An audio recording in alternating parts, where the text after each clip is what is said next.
we'll turn it back on over to you. We'll ask you to introduce yourself.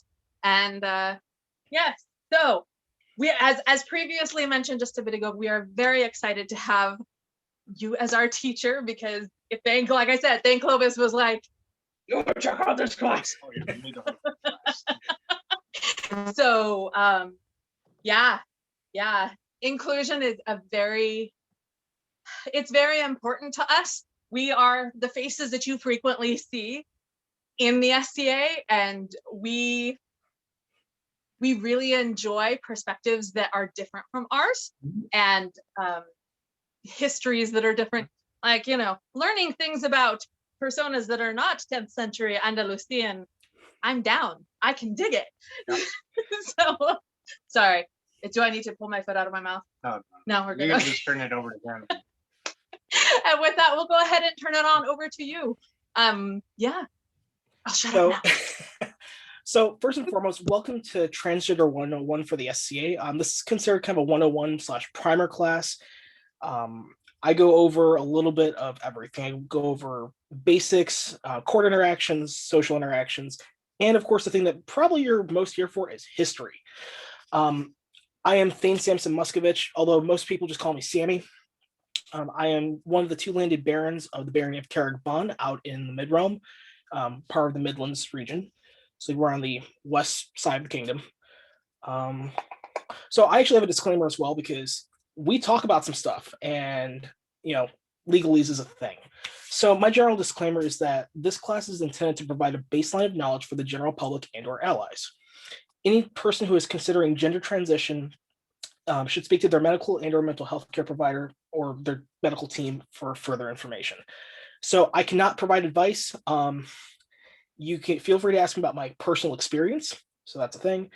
By the way, my pronouns are he and him. And so if there's no questions, let's go and get started. Cool. All right. So we're going to start with the basics. So when I say the basics, it's usually the definition of sex and gender. Sex is going to be the biological assignment at birth. You've got people who are assigned male at birth, and those individuals are typically individuals who produce sperm and then develop facial and body hair as secondary characteristics when they hit puberty. Females are people that are assigned female at birth produce eggs typically, and then develop breast tissue as a secondary characteristic once puberty hits. And then there's also another category of individuals that are intersex. So they may possess characteristics of both or not. It depends on, chromosomal configurations are kind of weird, and there's so many different types, but those are the three categories that the medical community has basically said, here, we're going to categorize people. For those who are intersex, they're often assigned a gender based on genital representation at birth, and then they may undergo genital reconstruction surgery shortly after birth at the will of the parents for representation of male or female, kind of basis of first glance. So in the last decade, however, there's been a huge push for infants to not have the surgery and to let them develop their sense of identity and autonomy naturally. The reason for that is that more often than not, if the parents were making one decision and they were socializing their child as one particular gender based on the sex, as the child got older and became more autonomous, they're like, oh yeah, no, that's not me. So that person was usually in the process then of transitioning. And then there's gender. So gender is the traditional social construct based on perception. You have typically, in terms of gender, for the longest time, because of how society has defined things, you have males who are usually going to have personality traits such as being strong, brave, muscular, very dominant, very aggressive, rah, rah, rah, rah, rah, I am male, hear me roar. And then you have females who are socialized to be more docile, quiet, doe-like, very submissive, I'm going to sit over here and be dainty. And that was the proper thing for a young lady. And then more recently, as more research has developed and as society has also broadened their scope of gender as a concept, we've also introduced the concept of gender identity. So gender identity exists on a spectrum ranging from masculine to feminine and anywhere in between or not at all. So if you imagine a line graph, you've got masculine on one side, feminine on the other, but then it also expands out to another, it's kind of like an XY axis, and or a three-dimensional X, Y, and Z, kind of depends on the person and whatnot, but it exists on a spectrum. You have individuals who identify as gender fluid, which that person's day-to-day identity fluctuates between male, female, and anywhere in between. And it really kind of depends on how that person might be feeling that day, or how they're feeling from hour to hour, and how they're it's very fluid for them. Their identity is very fluid. And the individuals who are non-binary, where that person's day-to-day identity includes aspects of both or neither masculine and feminine traits or roles. So you've got people who basically say, screw the binary, not doing this. I don't want, like I said, they're more people may be more androgynous, or they want to incorporate elements of both of those identities. It really depends on that person again. So we've got all these nebulous terms. So then what is transgender? Simply stated, a person's gender identity and their physical body are kind of out of sync. Somewhat like, let's say that you have an Apple computer, but you want to install Windows OS. Those two things are not necessarily going to be compatible. I mean, they can work because you can have different imaging systems and whatnot. You can image them on. It's not a perfect analogy, but it kind of gives people the idea.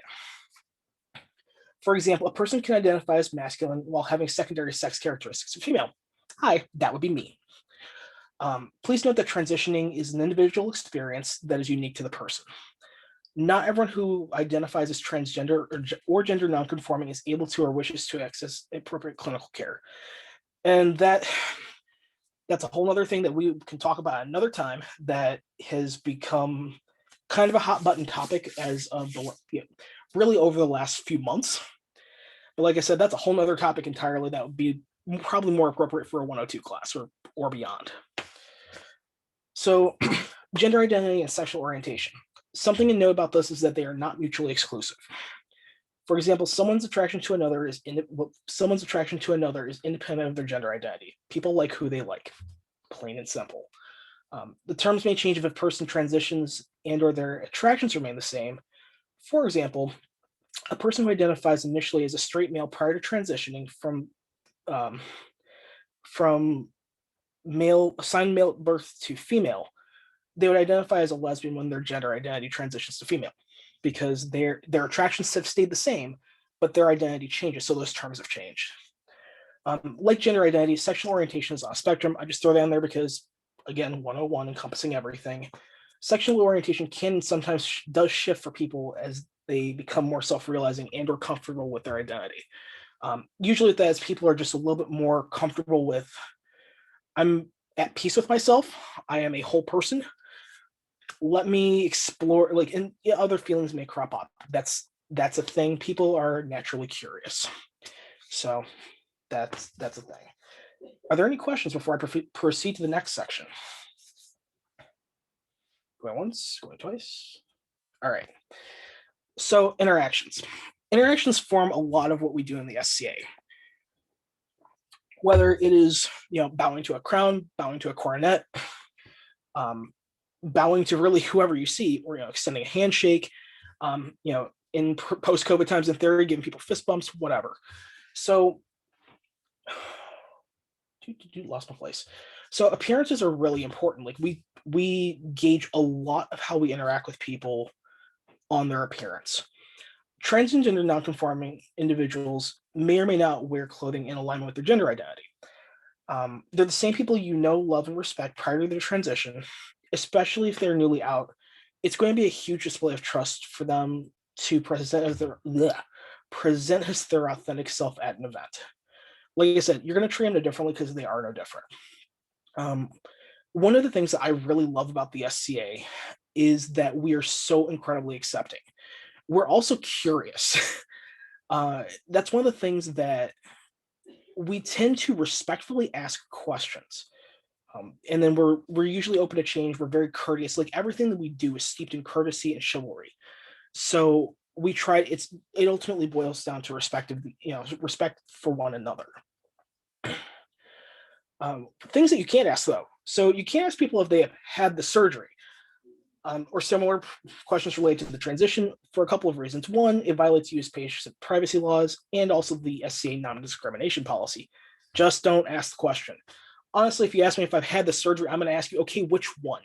Are we talking about the oral surgery I've scheduled for next month, or maybe to repair my fractured thumb? I'm going to ask you, like, what are you talking about? Because really, it's none of your business, unless there are other certain circumstances that are better dated for an after dark discussion. So, forms of address. So basic pronouns that we typically use in not just in the SCA society-wise, but also broad scope society. Masculine, he, him, and his. Feminine, she, her, and hers. Neutral, they, them, and theirs. I mean, those are ones that most everyone knows and uses, but there are exceptions to that. If you're not sure about somebody's pronouns, just ask them. Most individuals who are transgender and gender nonconforming honestly would rather you ask us instead of assuming, because you know what they say about assuming. Some people do, like I said, some people use pronouns that I didn't mention. If someone asks you to use a different set of them, try to. You're going to mess up. I'll be bluntly honest with you. I have friends of mine who use alternative pronouns. I still screw them up. I try to be incredibly respectful of them and use the pronouns that they've asked me to, but it's a thing. If you do mess up, say an apology, very quick one. Don't make this huge profession about it, and just roll on. Like seriously, if I actually had a conversation with a Barony member of mine a while ago about another individual who they were having some trouble with pronouns, and they're like, I feel so bad. I'm like, seriously, like, stop. I'm going to stop you like for 2 seconds. Just make a small apology, commit the new pronouns to your head. Because quite frankly, like, if you adopt a cat or a dog, you can, and you change their name, you can do the same thing for a person who tells you a different name. How many names do we have in the SCA? I mean, seriously, like, you have your real name, your legal name, and you have your SCA name, and then any other nicknames that are in between. We know a lot of names for each other. Make the effort. It's a thing. So calling attention to that error can actually create a bigger deal than it needs to be, and also has the potential of endangering that trans or gender nonconforming individual. Depending on where you are in the country, that can be extremely dangerous. As much as like we in the SCA are very accepting and open to anything that is different than the binary, there are still places in our country, apologies if you are outside of the US, because I'm speaking specifically about the United States right now, and even some places in the world too, where being trans or gender nonconforming is either illegal or just socially taboo, and they don't really talk about it, and it's one of those things that people have bias against. If I said, like I said, if you make a mistake, like I said, it happens. Try to use the correct pronouns going forward. Practice them to yourself. Like if you're telling a story from times past, try to use the subject's current gender markers and pronouns.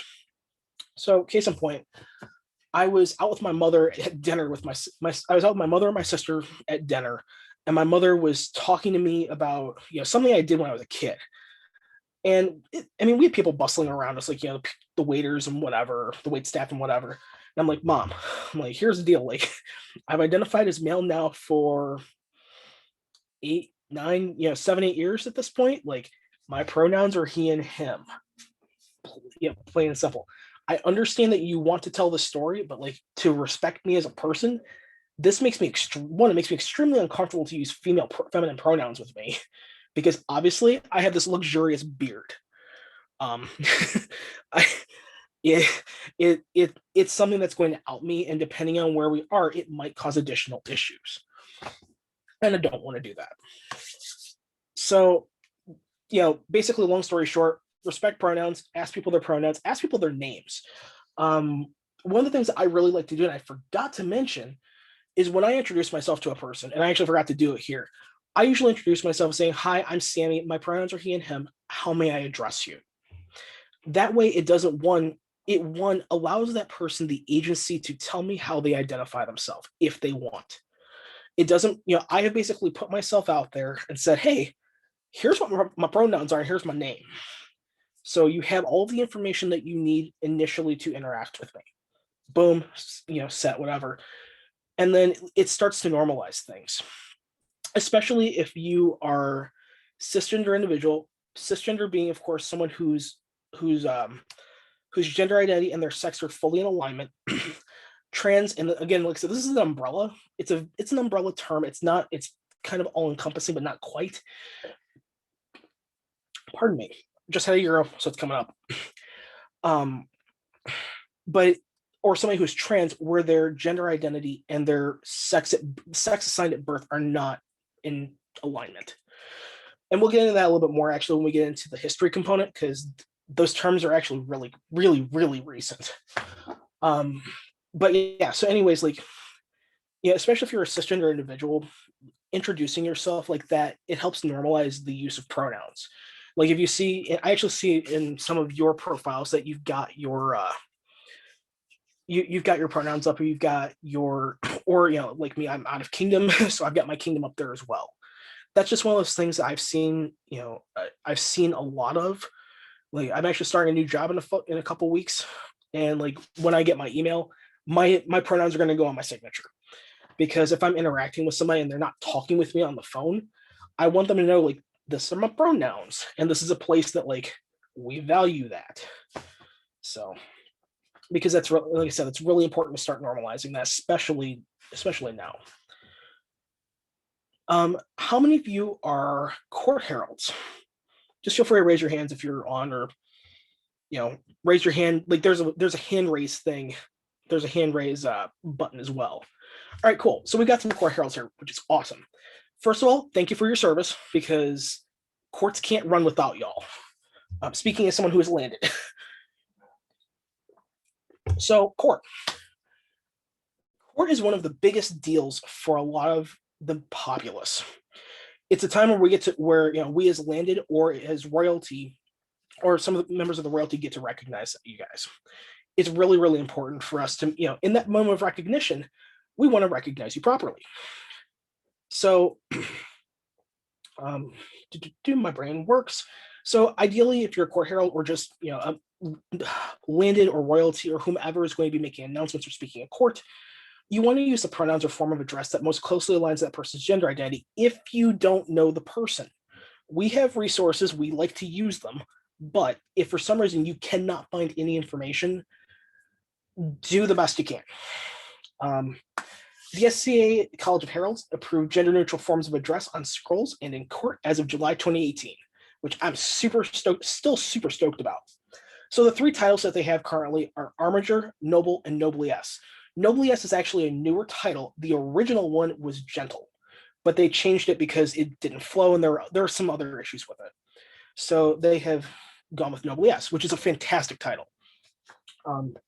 So I'm from the Middle Kingdom, so I can speak to that. I know that you guys are in Antir, if I remember correctly.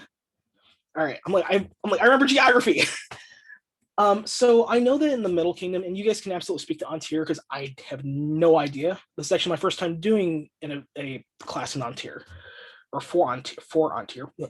So the Middle Kingdom, at least, is excellent at providing its populace with the opportunity to have the order of precedence updated and requesting updated scrolls created with the person's new SCA name and gender if they happen to transition after, or they identified differently than when they first started. Usually with the order of precedence, there's, like I said, there's multiple options. Contacting the order of precedence clerk, you can have scrolls updated. So for updating the scrolls, at least in our kingdom, and it might be a similar process out in Ontario, I'm honestly not sure, and Barony of Terra Pomaria can update me on that. At least for out here, we can contact the kingdom backlog signet or the kingdom signet. Our kingdom signet was actually in my class at one point, was able to provide me information, made me super happy. So there's a 2 to 3 year limit for how long, like they have basically kind of a time limit on that. So within the past 2 to 3 years, if your name or gender identity has changed, you can actually request an updated scroll from Kingdom for them to go through the backlog signet or the Kingdom signets to get that scroll reissued. Other than that, commission a scribe. Like scribes like having, scribes like stuff like that. A lot of them do, honestly. Pay your scribes. If you're commissioning a scroll, an updated scroll, pay your artisans, please. Like, work out that negotiation with them, but talk to them. There truly are a lot of scribes that are very happy to assist. It might be something as simple as, hey, I'm going to scratch that and redo it. Especially if you can find the original, scribe who did that scroll and they have the knowledge and are able to do that update. A lot of them are usually just happy, just like update it because it'll take a few minutes. Many of the society's kingdoms do offer similar services to their populace. Your kingdom's presidents, clerks, and backlog signets can be contacted for further information. So, I said, go ahead. I was just going to say, so I am not sure what exactly the procedure is in Ontario, but I do know people are 100% willing to help and get things done. There was a person recently who notified everybody. It's a younger person. They notified everybody of their name and identity change, and I would say probably within hours they had offers to help get that made. So like I said, I cannot speak to the Ontarian practices there. I know I don't believe there is a limit. You might go on a long backlog list, but you can commission your own scroll. Yeah. And I was going to say that someone had addressed the gentle, why the gentle had been kind of taken back, and it's because it has connotations related to AOAs and being a level lower.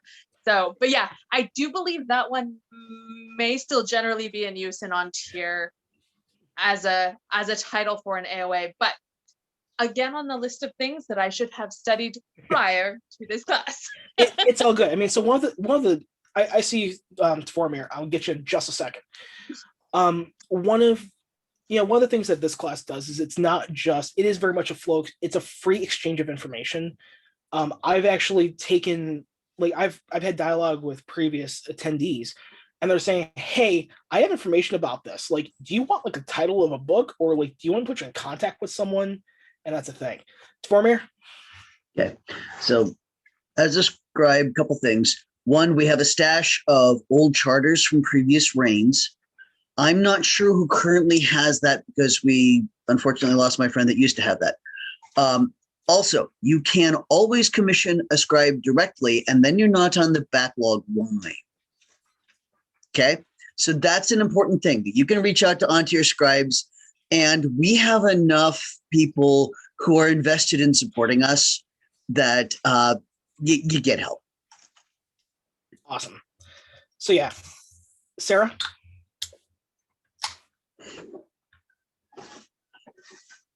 I'm from Hawaii. I got back into the society about a year ago, and you want to know what dragged me back in? The courtesans. Awesome. So we're actually going to touch on the courtesans in a little bit, because I'm listening to this and I'm thinking what I knew when I left in '88 and how much it's known as raising 2 kids. I mean, that's a thing. We'll actually touch on the courtesans in a little bit, because courtesan culture throughout the world, honestly, has been influential in developing and protecting those who don't fit the gender binary. But we're going to touch on that in just a little bit. So are there any further questions about court interactions or interpersonal interactions, because that's a thing, before we move on? Because I would say the most important thing is, I've read somewhere that if you're going to make a scroll, I'm not a scribe, but the first thing you should do is reach out to the person and find out what pronouns they prefer. So I actually have an update for that, because being landed and also being a scribe myself, what I will honestly do is like I'll do exactly what your Baronessa has done, or sorry, your Baroness has done, and I will research people. I will, like, if I get a scroll assignment, I go and I look them up on Facebook. Without friending them, because a lot of people have a lot of information available. Usually I'm looking for heraldry, or I'm looking for garb, or I'm looking for pictures that they've posted if they don't have a lockdown Facebook page. If they have a lockdown Facebook page, I'll see who my friends are with that person, if I have friends are with that person. I mean, it's no state. This is not a state secret at all. This is literally how so many scribes get their research. The one thing that we try not to do as landed is we try not to contact the person directly, or as royalty as well. I have friends who are former royalty, and I've talked to them about that. We try not to directly contact them because we don't want to raise suspicions. I know that my kingdom, at least in my kingdom, and I know several other kingdoms have started doing this as well, where they started posting summons. Like, we have no idea what that person is being recognized for, but they're being recognized for something, which is nice. The scribes will usually get their assignments anywhere from a month plus, like month to 3 months in advance. Since we are in the middle of the throes of the pandemic right now, scribes usually have a little more time, and then they have a little more time. I won't say energy to do research, because we have in the virtual age, we have thing. But yeah, someone mentioned in the chat that Planet SCA is really small. And it's amazing how few degrees of separation there are between people on opposite sides of the country and sometimes the world. Yes, there are. I can't tell you how many times it's been a thing. Yeah, that's a thing. There's very small leaps. And yes, everyone does tend to add everyone else on Facebook. So you see a lot of that cross-pollination, because we have a very positive interaction with somebody on Facebook or on Discord or whatever, and you want to keep in contact with them. Usually people add each other on Facebook or some other social network, Twitter, Facebook, Discord, take your pick. So research is a thing that we do very well, because we are, after all, a research organization, sort of educational organization. So speaking of which, more, I have history, lots of history. So are there any further questions? Going once, going twice. All right. So for history, like I mentioned a little bit earlier, until the late 1800s and early 1900s, there was no clear definition of what defines being a transgender. The term and definition of trans and cis literally did not exist until the 1880s. So during the Industrial Revolution, where we had a lot of the scientific discoveries being made, so literally over the last 140 years, the language has evolved. So the use of cis in reference to gender, it originated in the 1880s as a way to describe chemical bonds. Like that's where the term started. When we had all of this research being done on inorganic and organic chemistry, it specifically relates to organic chemistry. We can talk today.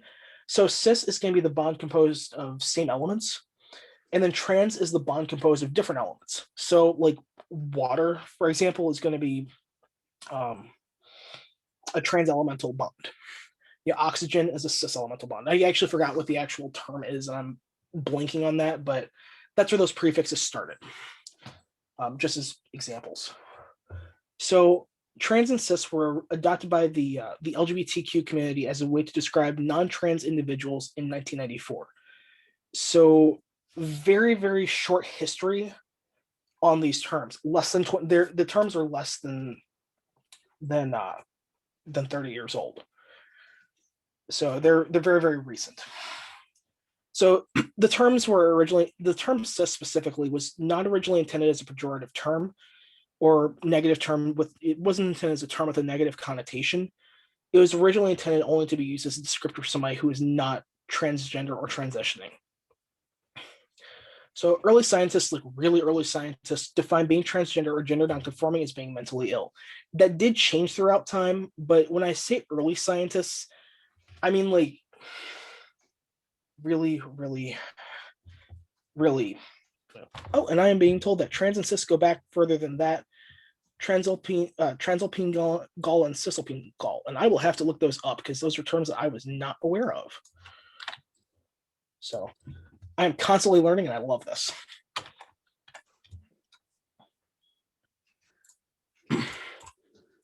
So, looks at early scientists define being transgender or gender nonconforming as being mentally ill. There's a whole list of things from the late 1800s, early 1900s of what defines mental illness, and it's a ridiculous list, but they're the acceptance of things that were beyond the definition of what the status quo was are interesting. And trying to be kind of nice about my language, because I have less nice language about that.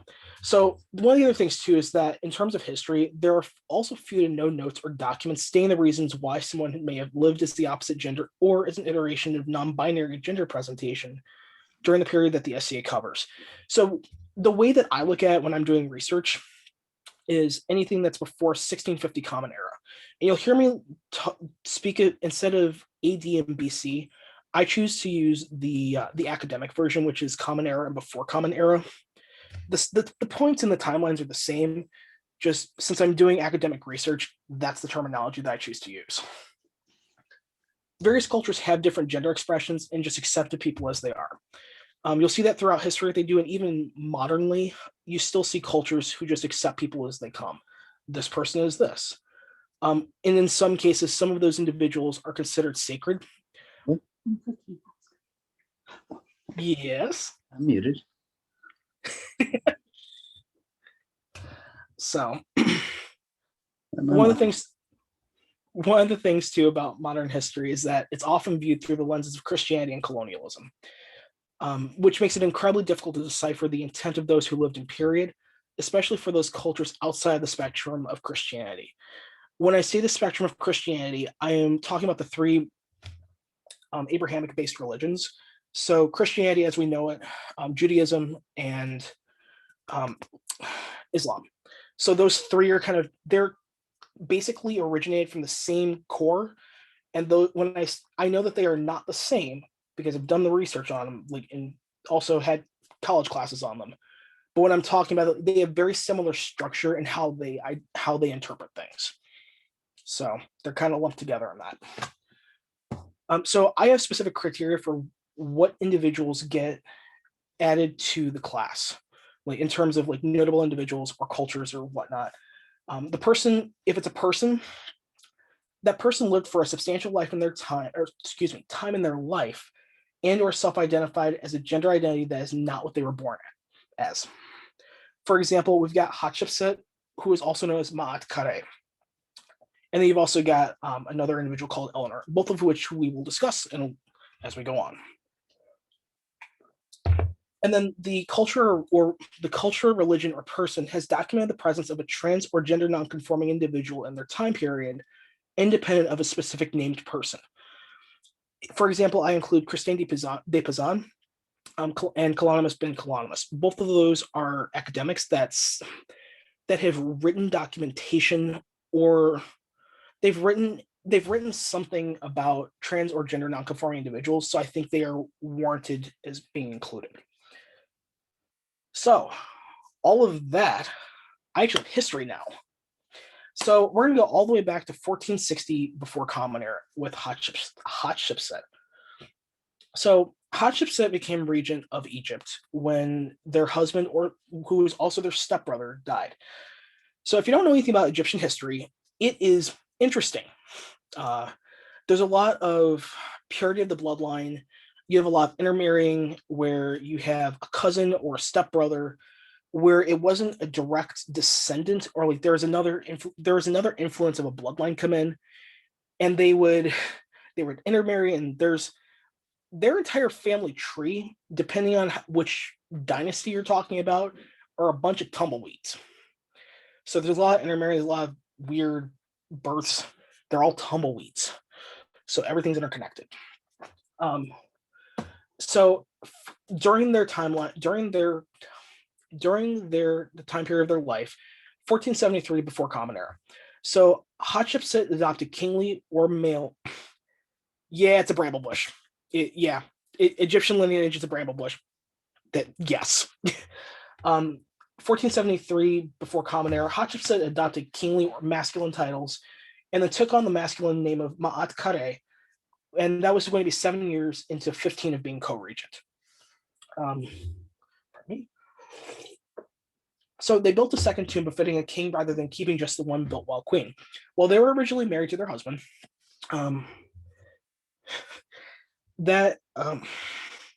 So someone's mentioning the thing about the tumbleweeds, which are also bramble bushes, same thing. I mean, the bramble bushes are rooted, the tumbleweeds roll. They're mentioning about Krista had mentioned about the poor body of King Tut. That buddy was so jacked up. So this is actually the same lineage of Ma'at Kare, just several years down the line. Like I said, the Egyptian lineage is weird. So for Hatshepsut, so if you notice with Hatshepsut, I use they them pronouns for them because for me it doesn't feel right calling them she, her, or he, him, because there are instances of both where they use either pronoun set, and honestly, I don't have a TARDIS. I can't go back and ask. Like, if I could, I would, but I can't because I don't have that available to me. I wish I did. But so they built a second tomb befitting a king rather than just keeping the one built while queen. So when they were married to their spouse, their husband, the husband built Hatshepsut this grand tomb, because the Egyptians did that while they were still alive, because they knew what they wanted to do, and they wanted to put all of their a certain amount of their treasures in that tomb while they were still alive, because they want to be prepared for the afterlife. That's just pretty standard for Egyptians. Didn't matter really where on the scale you were. Like, if you were Egyptian, you knew you were going to be buried at some point, and especially if you had enough money, you built your stuff early. When Hatshepsut's husband died, they're like, oh, hey, I get to be, I'm going to take this position now, and I'm going to build myself a grander place. So Hatshepsut actually built a number of, not just built a whole new tomb, but also built built a mortuary. First of all, built a mortuary tomb, built mortuary temples, and had multiple temples devoted to various deities, like throughout the region that the Empire of Egypt spanned at that point. So there was iconography throughout Egypt of Hatshepsut as masculine and whatnot. So there's actually icons that have inscriptions on both, which there's a fantastic book by the Met Museum that is all about Hatshepsut and has examples of the inscriptions, which is how I've actually gotten a lot of this information. And it's literally just called Hatshepsut. So there are icons that have inscriptions using both masculine and feminine titles and names. So in 1904, when they were doing one of the bigger digs in the Valley of the Kings, they found a sarcophagus that Hatshepsut had commissioned. And Hatshepsut's full title, the title was actually a dedication to their father, who was there. Like I said, there's some weird lineage stuff there.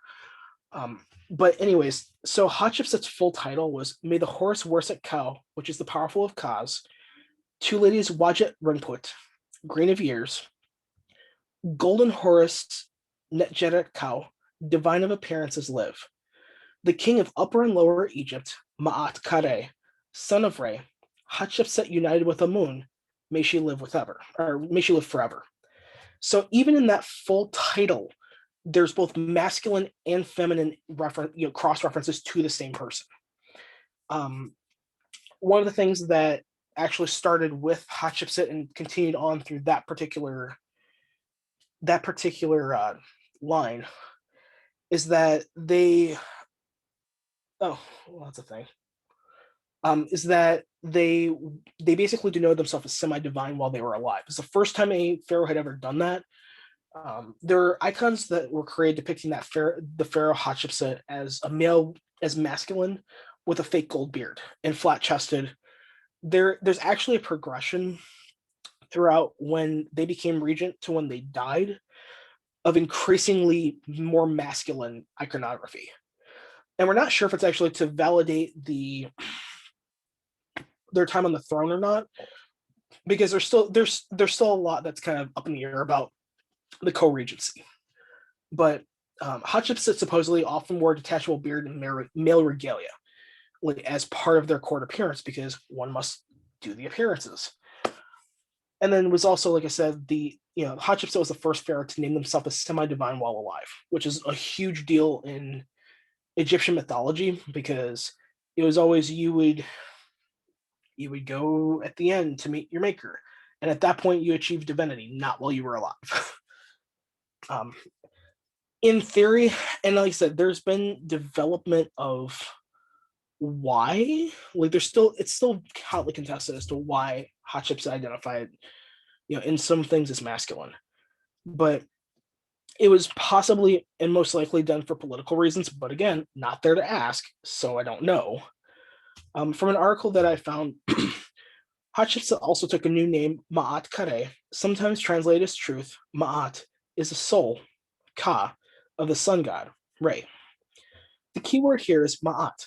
The ancient Egyptian expression for order and justice is established by the gods. Maintaining and perpetuating Ma'at to ensure the prosperity and stability of the country required a legitimate pharaoh who could speak, as only pharaohs could, directly with the gods. By calling herself Ma'at Kare, Hatshepsut was likely reassuring her people that they had a legitimate ruler on the throne. So that is from an article that I found a few years ago. One of my things, like, short shout out, I personally listened to the History of Egypt podcast, and there were like 5 episodes on Hatshepsut, which I was thrilled to listen to, because this is one of the people that I research. So somebody asked in the comments if I think they were gender fluid rather than transgender. I don't know. It's a possibility. I legitimately don't know. Unfortunately, without them being alive to field that question, I can honestly I can make suppositions, but they're still going to be defined by what we use as modern terminology and modern definitions, not by what they would have done in Egypt at that time period. So I legitimately don't know. I do think that they were potentially on the trans spectrum somewhere. I'm not sure. And while I would like to try and speak with some authority, I can't, because again, modern bias applied to historical context. I don't know. So yeah, but Hatshepsut's a really fascinating person. So Dr. Nana is asking in the comments, other than Hatshepsut, do I know if trans culture was accepted / normalized in ancient Egypt? I'm not sure. So dipping off real quick to something I was going to mention later. One of the things that I'm actually doing is I'm going back and I'm doing additional research. So I was actually inspired by listening to the First People's Talk a few weeks ago, where there were also additional notes about culture and society, like during the time periods that the SCA existed. So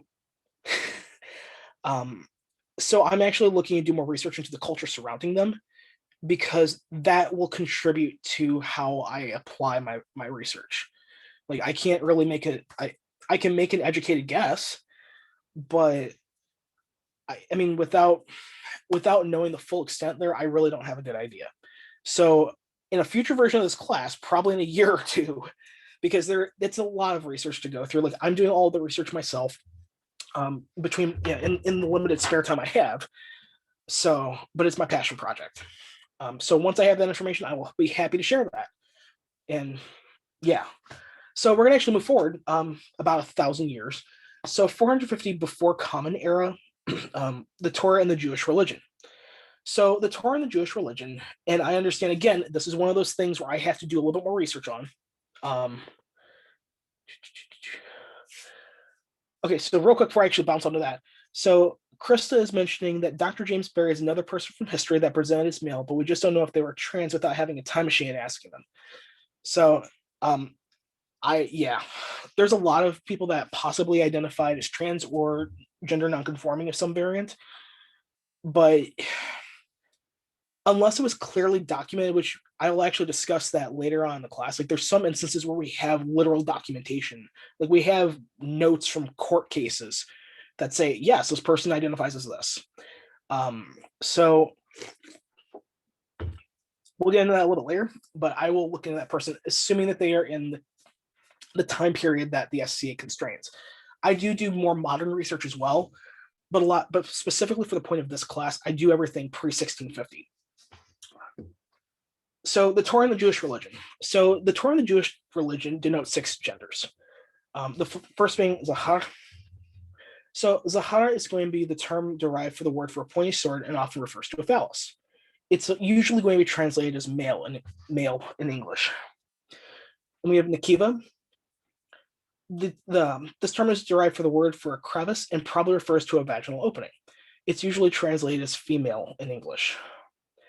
Androgynos, which of course we have from the Greek. It's going to be a person who has both male and female sexual characteristics. There are 149 references in the Mishnah and the Talmud. So those were written between the 1st or 8th centuries Common Era. And I understand like the time is a little discordant here, but this is also like from the research that I've like direct sources that I've pulled. And then there are 350 references in classical Mid-Ration Jewish law codes, which were written from the 2nd to the 16th centuries Common Era. So like I said, there's about 1,000-year difference in some of these, and the times are a little funky, but that's a thing.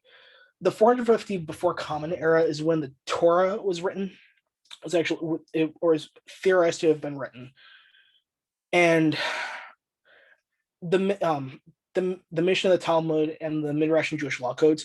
Those were things that were written later on to explain what the Torah actually meant. So that's kind of why it kind of overlays. So there's Tumtum, which is a person whose sexual characteristics are indeterminate or obscured, which more modernly is going to be your person who is non-binary.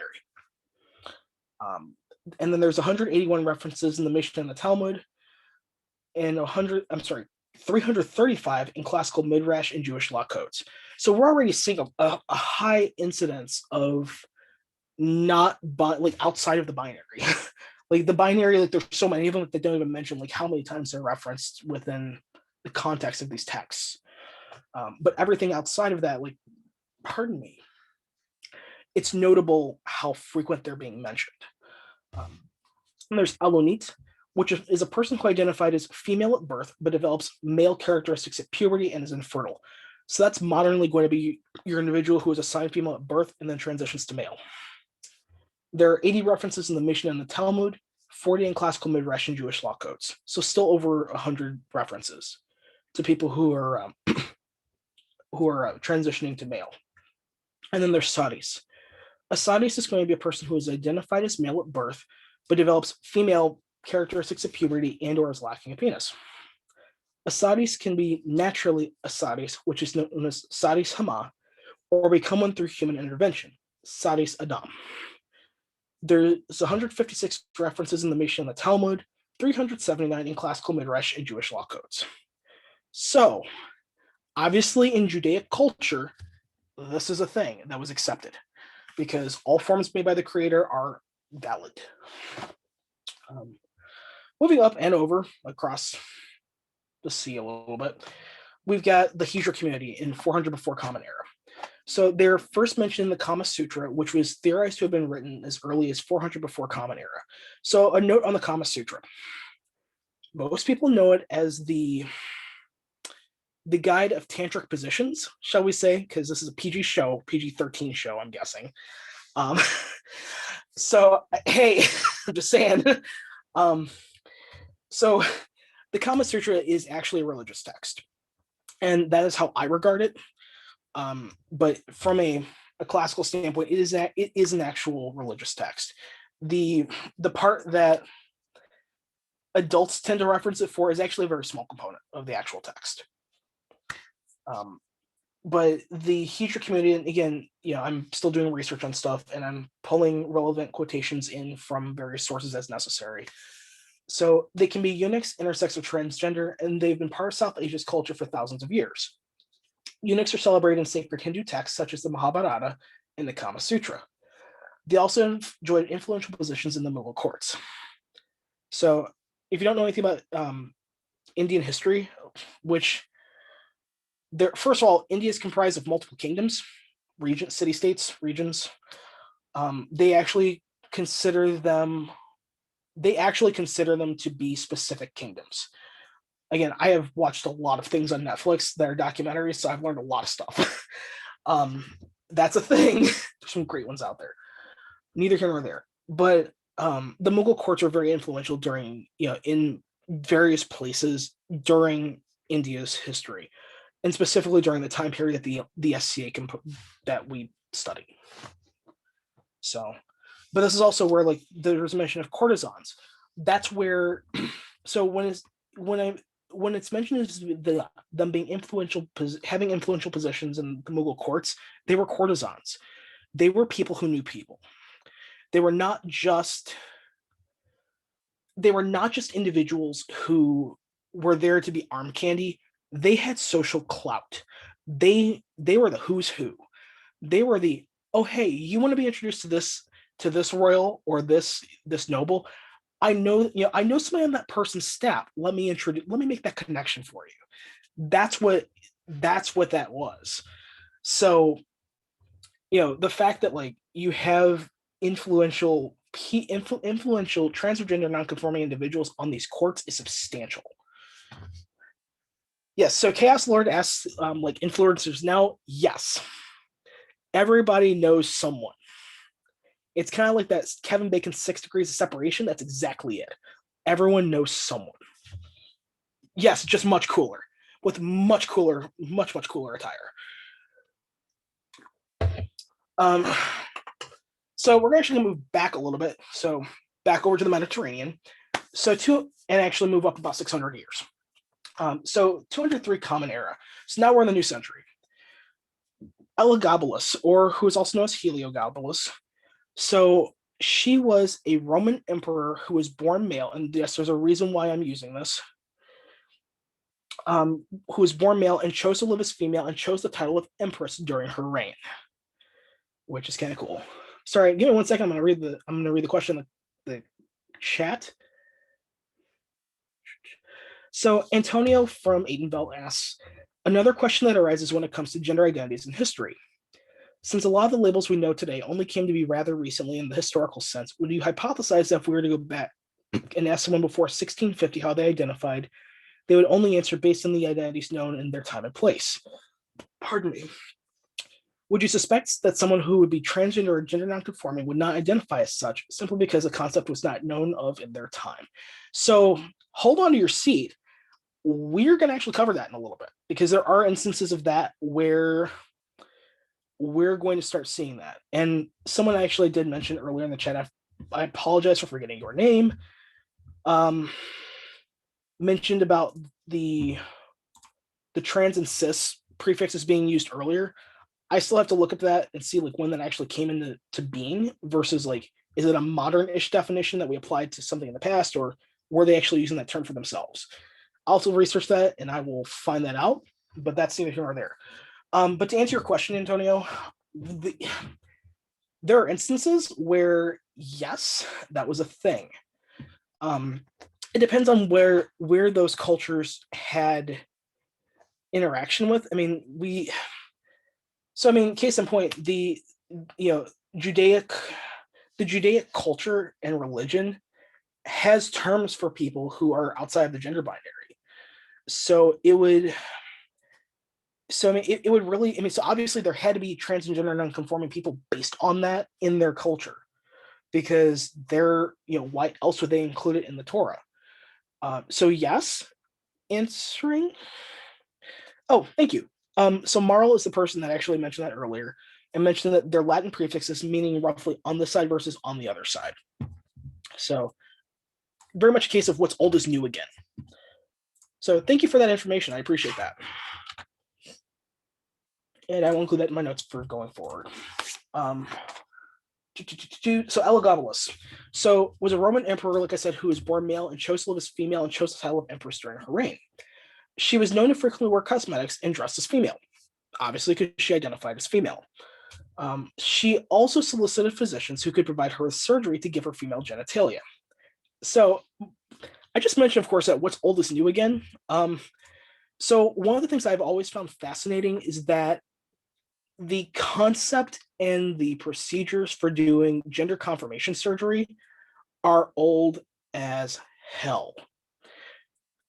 So there are a lot of things medically where we didn't necessarily have the terminology for them to describe them, but they had the procedures.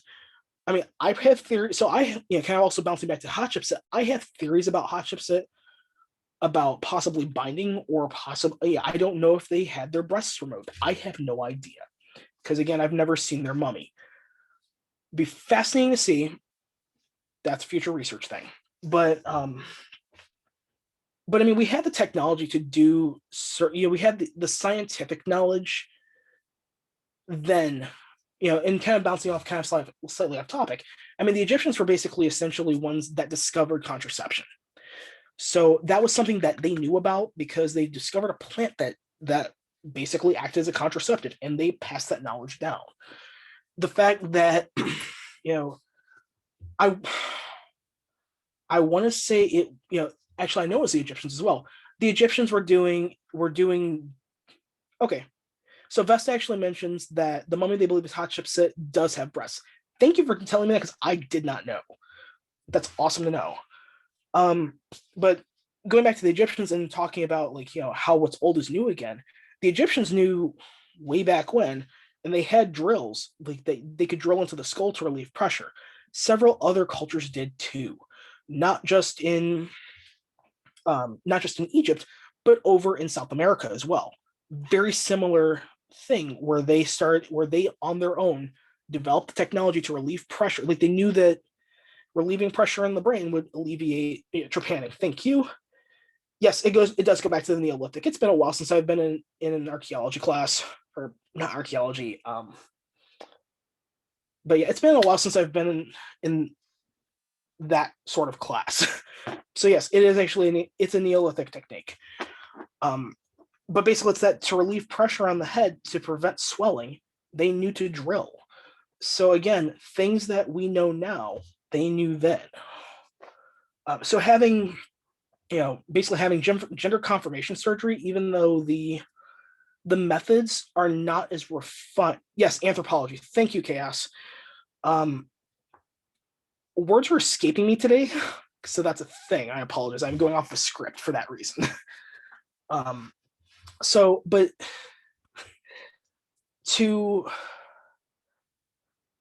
But the fact that they had gender confirmation surgery in 203 Common Era, so literally 1800, over 1800 years ago, they had knowledge of this, not with the same precision and skill that we do now, which I have opinions about, but that's neither here nor there for this. But they had the knowledge of that, which is fascinating. Are there any questions before I move on? Because we're going to bounce all around the known world. There's a lot of information that I have yet to discover because, again, lots of stuff was destroyed by those who have conquered various cultures. All right, there being no further questions, or there being no questions currently, so we move forward to, so everything at this point is now going to be Common Era, so I'm going to stop saying Common Era. I'm just going to say the years. So we move forward to 567. So Saint Anasagia the Patrician. So Saint Anasagia the Patrician was a woman who lived in, she's a woman who lived in France, was engaged to a French noble who had a reputation of being kind of a jerk. Choosing my words carefully, because I have less than nice words about him.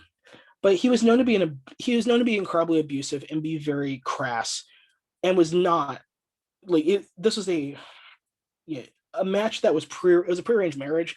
She wasn't having any of that. So she went to the local abbey and said, "Father of the abbey, I have this dilemma. I'm engaged to this guy who really doesn't espouse what Christianity says. I would like to not do this. How can we do this?" So Father Abbot says, "Well, my child, I have an offer for you. You see that cave up there? So I'll make you a deal. If you agree to basically live in solidarity, not in solidarity, goodness, basically live in solitary confinement. I'll have somebody bring up food and water to you. I'll have them bring up whatever research material it was. Oh, and also, by the way, Anasagia did not want to. She specifically wanted to study the scripture. That was kind of that hinge pin. Because normally, if she had no interest in studying religion whatsoever, he would have been like, "Sorry, your lot in life sucks. You're marrying the guy." But she had a very vested interest in learning the scripture. So he made her this arrangement. You're going to live up there.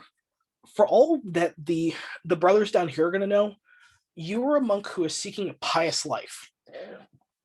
Living by yourself, studying the scripture, taking only whatever the standard meal was, and that's your lot. You good with this? Now, it is 567. There's not a whole lot of options here. It's either marry the guy, and at that point, women weren't allowed to touch scripture. They weren't allowed to do much of anything with that. They weren't allowed to learn how to read. They weren't allowed to do any of the calligraphy or any of the illumination, none of that. No access to it. So this is why this is very unique. And also the fact that while her presumptive husband probably would have been not the greatest individual, he would have been tolerable and probably would have given her a fairly comfortable life if she would deal with all of the other things. So she basically gave up everything of who she was, what she knew, to live a life of piety. That's not something that's not something that happens on a normal basis at all. And and again, for me, it hits one of my qualifiers. You have given up your identity as a woman to live as basically an unknown man, like some random dude living on the side of a mountain. While it probably doesn't explicitly meet our definition currently, I'll be bluntly honest with you. Like, there's a lot of things I gave up to transition, and right. So Chris is positive. Boys are books. I mean, books win. Books win, always win. The pursuit of knowledge is a very powerful thing. But so Anasagia was basically secluded. One of those a year, but Yeah. Anasagia was basically up in the side of this hill. And so, hey, Sarah, just so you know that you are unmuted currently. So Anastasia's in the side of the hill. They're living there. So Anastasia lives her life out. She lives as a monk. All the other brothers know that, okay, here's this monk, he's doing a thing. There's like one or two brothers who are actually taking food up to her that actually know what her identity is. But everyone else thinks that she's some pious monk. That's it. So Saint Anastasia dies. Presumably, I'm guessing the Father Abbot is probably the original Father Abbot probably has passed away by the time Anastasia passes away herself. So one of the other trusted monks has now become Father Abbot.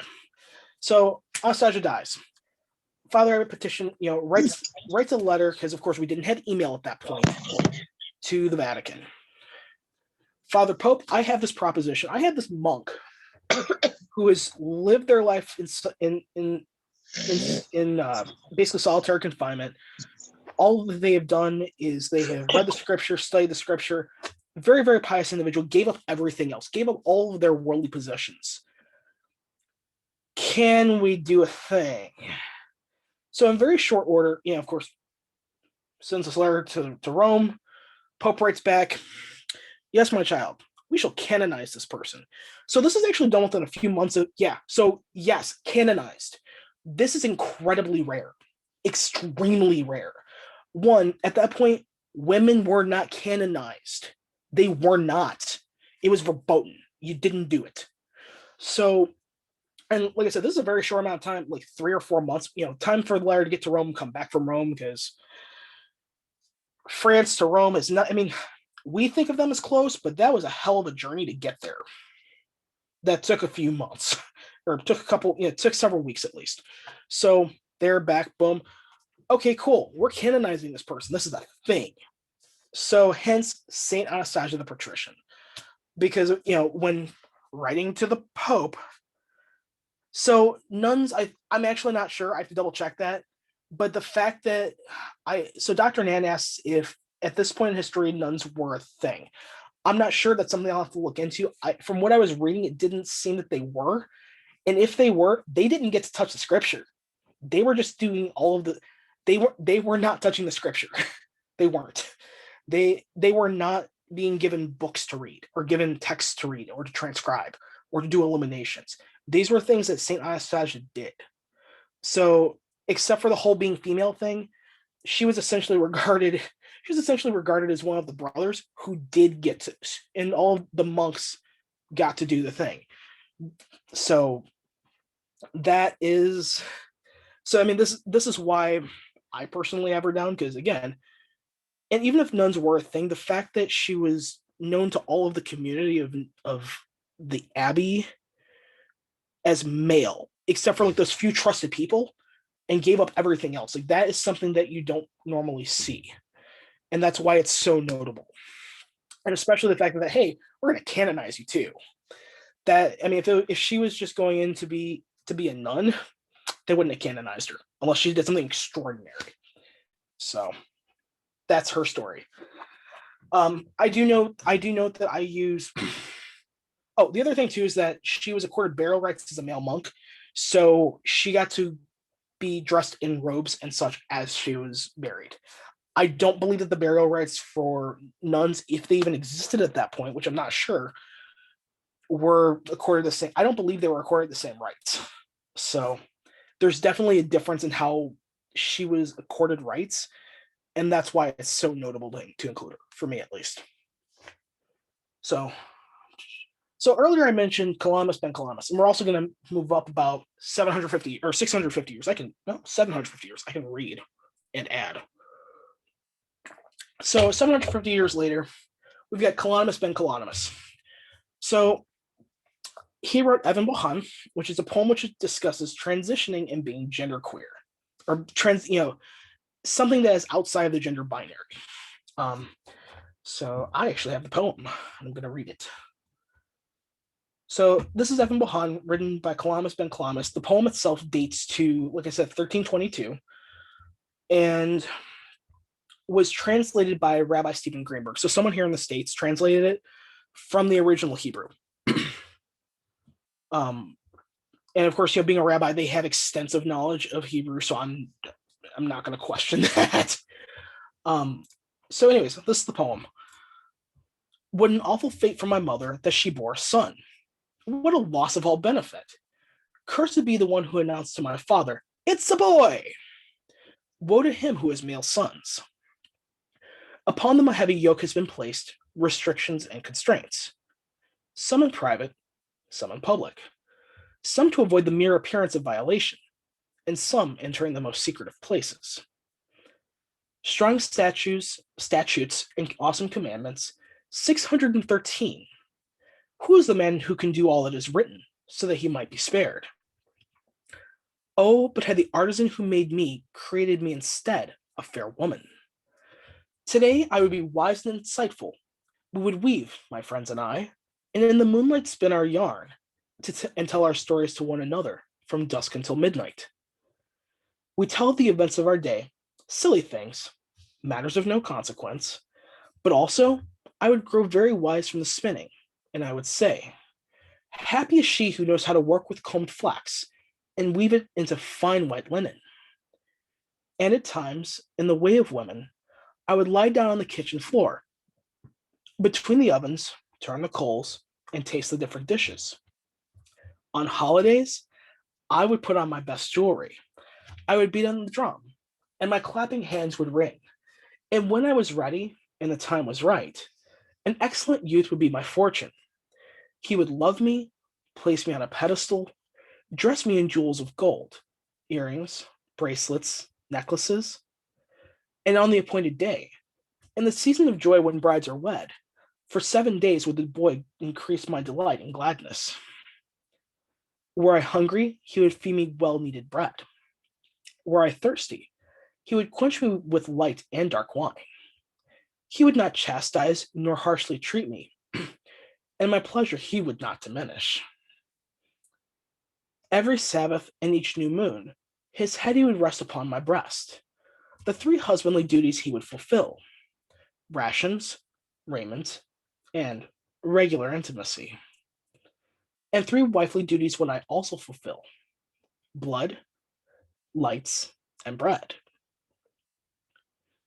Father in heaven, who did miracles for our ancestors with fire and water, you changed the fire of Chaldees so it would not burn hot. You changed Dinah in the womb of her mother to a girl. You changed the staff to a snake before a million eyes. You changed hand to white and the sea to dry land. In the desert, you turned rock to water, hard flint to a fountain. Who would then turn me from a man to a woman? Were I only to have merited this, being so graced by your goodness? What shall I say? Why cry or be bitter? If my Father in heaven has decreed upon me and has maimed me with an immutable deformity, then I do not wish to remove it. And the sorrow of the impossible is a human pain that nothing will cure, and for which no comfort can be found. So I will bear and suffer until I die and wither in the ground. And since I have learned from the tradition that we both bless the good and the bitter, I will bless in a voice hushed and weak. Blessed are you, O Lord, who has not made me a woman. So that's a lot to take in.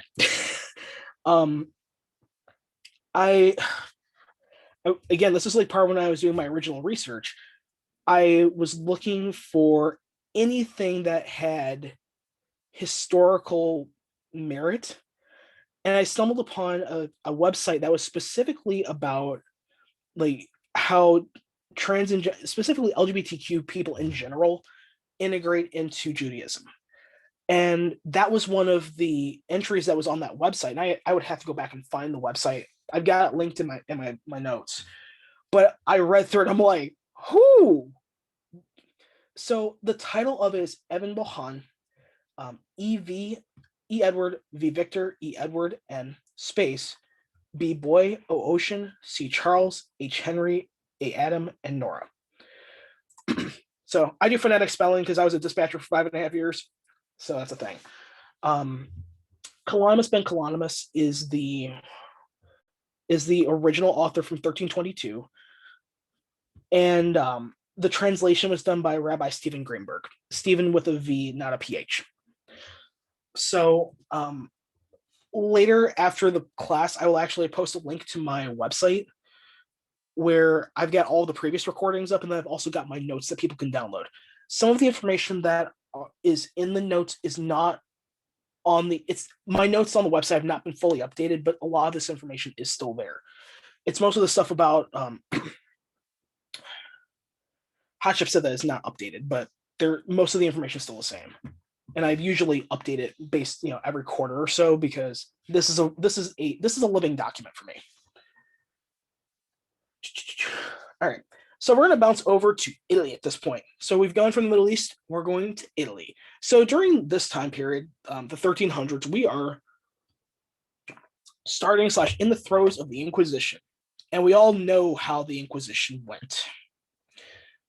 And we know, so for those of you who are not familiar with the Inquisition, it was one of those time periods where it started in Spain, kind of went through most of Europe, where, hey, we're going to take care of all of those who don't agree with Christianity. And everything that doesn't adhere to what the very rigid Orthodox Christianity says, we're going to persecute those people. So, like I said, we're going to bounce over to Italy. So 1354, we've got Rolandina Roncaglia. This is actually one of the references I mentioned about having the court documents. Thankfully, Italian's a Romance language, so I can read Italian fairly decently because it's a cognative Spanish. So there is an actual transcribed version of the court case against Rolandina, and was really fascinating to read and actually be able to understand what was going on. So Rolandina Roncaglia was a prostitute who identified as a woman who was born male and had very feminine features. So it was very androgynous in appearance and very feminine. So from the court document, and he continually frequented the prostitutes of Rialto in bed and going to the public baths with them. And meanwhile, he hid his member on both sides so that no one ever noticed and that they all clearly considered him a female. So that is directly, I'm sorry, that was actually from an article. Maybe that's from an article or was from the court case. Either way, it was from documentation. It was like from second source documentation where they were explaining about the life of Rolandina Roncaglia. And I'm just like, this is fascinating. So yeah, this is a thing. This is a thing. This is awesome. Pardon me. But there's documentation saying that this person who was transitioning and identified as female was talking at that point, so understood the concept of that, first of all, which is a thing. It's, again, what's old is new again. And then one of the things, because of course this is happening during the time of the Inquisition, was prosecuted as a prostitute by the Lord Doge in Venice and condemned to be burned. Now, I think it says a lot about someone when they, faced with death, and she didn't recant her statement of identity. She was given the opportunity to recant her identity and live as a normal man in accordance with the laws of God. And notice that I'm not terrible. I say that with a lot of sarcasm in my undertone. But she didn't recant her identity. She very strongly believed that she was a woman, and she was going to stick by that, even if it meant death. To my understanding, she was actually burned at the stake because, again, the Inquisition was a thing, and anyone that they presumed to be a witch or violating the laws of nature, as according to, yada yada yada, they basically went after those folks and got rid of them, putting it nicely. So she was prosecuted. I believe she was burned, and she was found guilty of prostitution. Prostitutes, and like I said, anyone who was considered a degenerate by the Vatican was prosecuted, or was persecuted and prosecuted. So that was her thing. But like I said, even when faced with death, that is very much the staunch, this is who I am, have at, not changing my statement. So that's, yeah. So around the same time period, 11 years later, we've got Christine Pezan. So she was a Venetian who was a poet and an author at the court of King Charles VI of France. So first of all, again, super intelligent woman, very intelligent woman. At this point, women being intelligent is more of a normalized thing, especially in France. We give the French a lot of grief here in the States for a number of reasons that happened in our history. But historically speaking, they were a font of liberalism. They were a country where if you wanted to go learn something, you went to go talk to the French. You went to go do there because they had various, they were infatuated with scholarly pursuits. As we can see, obviously, by the number of museums that are still present there and the number of works of art there. So Christina Pezan, like I said, she was a patron of the court of King Charles VI.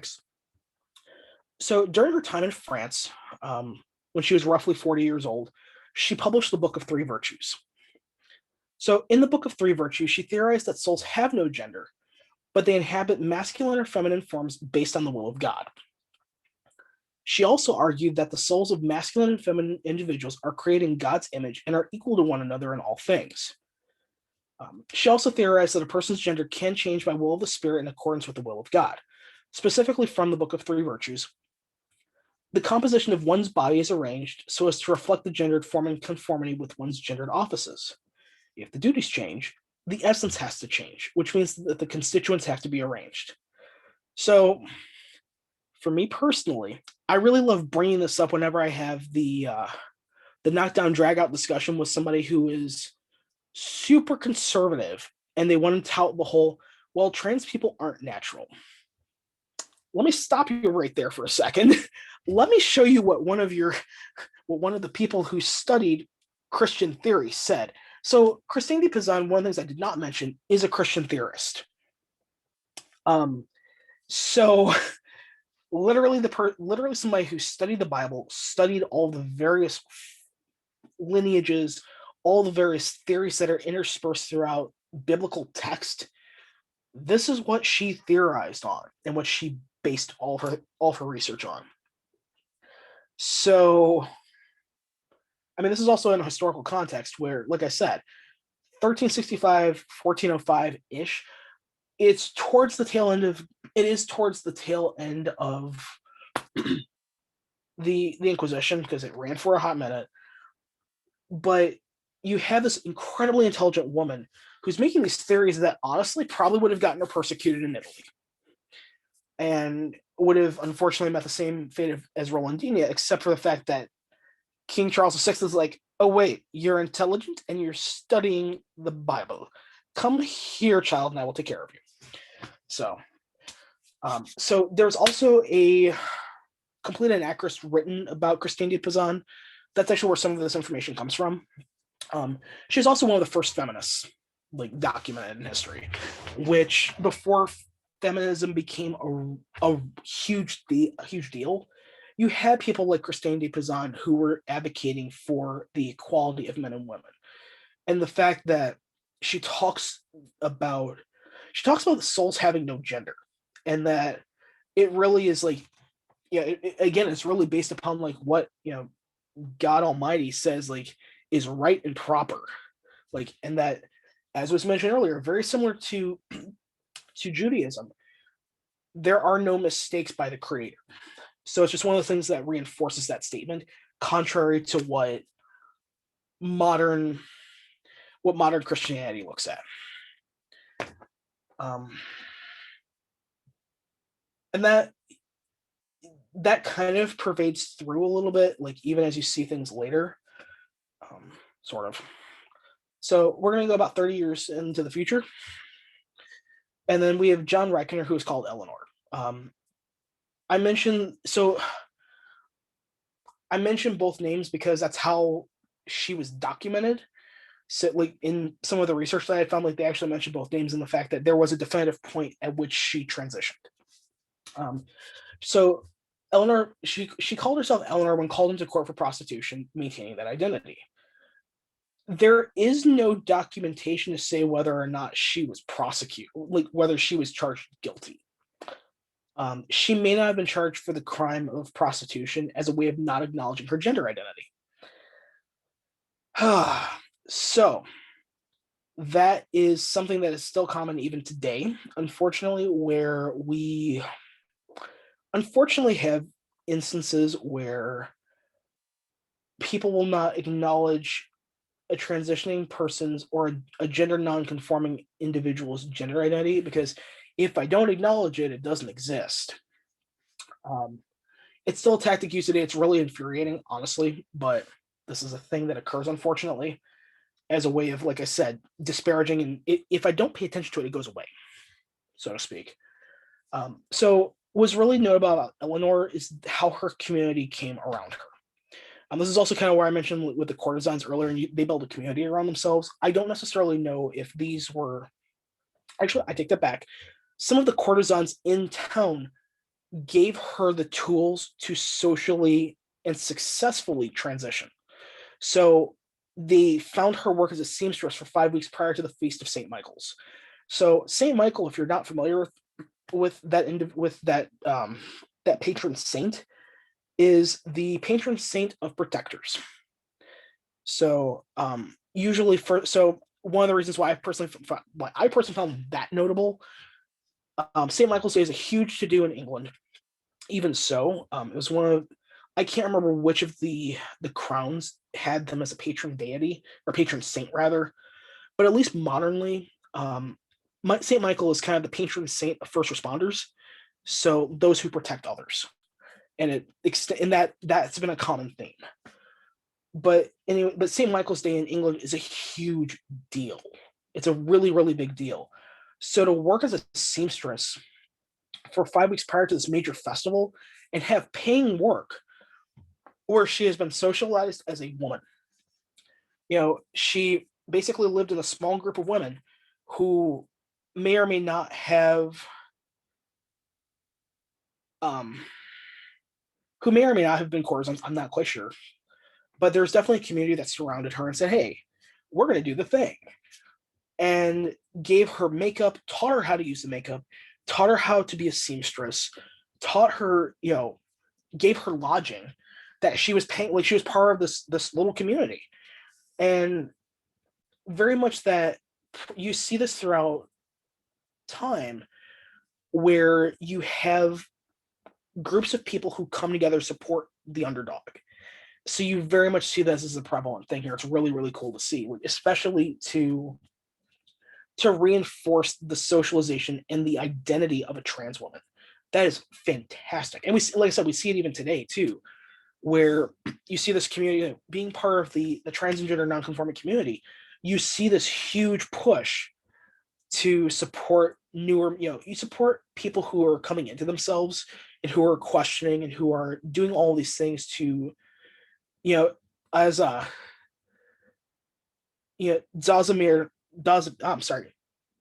Zavanar mentioned, it happens now. Absolutely. Like we tend to take care of our people and we tend to support them and give them the tools and the resources to make sure that they have as easy of a time as possible. So again, what's old is new again. We've been doing it throughout time and we will continue to do it because that's what you do. You take care of your community. The final reference I have was actually from the New World, which I was super, super stoked to find this, because you don't usually see a lot of stuff, especially in the SCA, about New World culture. Which of course we're 200 years-ish, after the Mayflower. Things are kind of getting settled out in the 13 colonies or 13 states at this point. The 13 original states. We haven't fought for independence yet from England. Things are just kind of still getting settled. So 1629, we have Thomasine Hall. So she lived in colonial Virginia and was possibly intersex. There was a statement from a court case where she was also a prostitute, or she was arrested for prostitution. And when they were trying her, she testified that he was both a man and a woman. And it's written in the middle or the early American English. So it's got different stresses on syllables and vowels, but it's really interesting that like this person I self-identified as being both genders. Like I found that incredibly fascinating, especially because it's documented in a court case like that. And again, like very confident and self-assured of this is who I am. Here's the bird. So it's a thing that's absolutely fascinating to me. That's all I've actually got in terms of class material. So if you have questions, comments, the floor is open.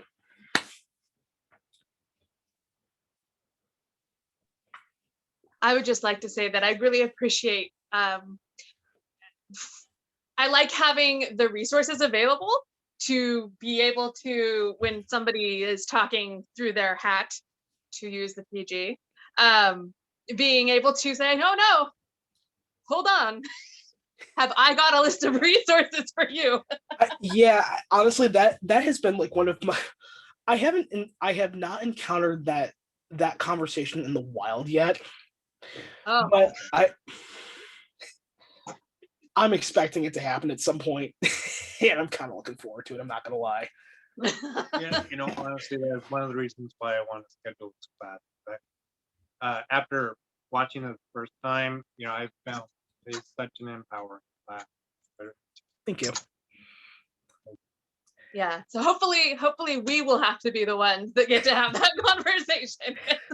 Yeah. So I mean, there's a whole lot of different conversations that I have with people and that I've had recently because things and stuff. Things. But so one of the things that I have about specifically doing this class is that I don't allow anyone who is not part of the community to teach it. I have had 2 other individuals teach the class on my behalf because I couldn't travel when we were still doing in-person events. But I have them ask me, and like I'm like, I have no problem like letting somebody, but like and it's not so much that I want to control the information, but I want to control the conduit, because there is something about someone from the trans and gender non-conforming community teaching about it that adds weight. And also too, it promotes their voice, and that's super, super important.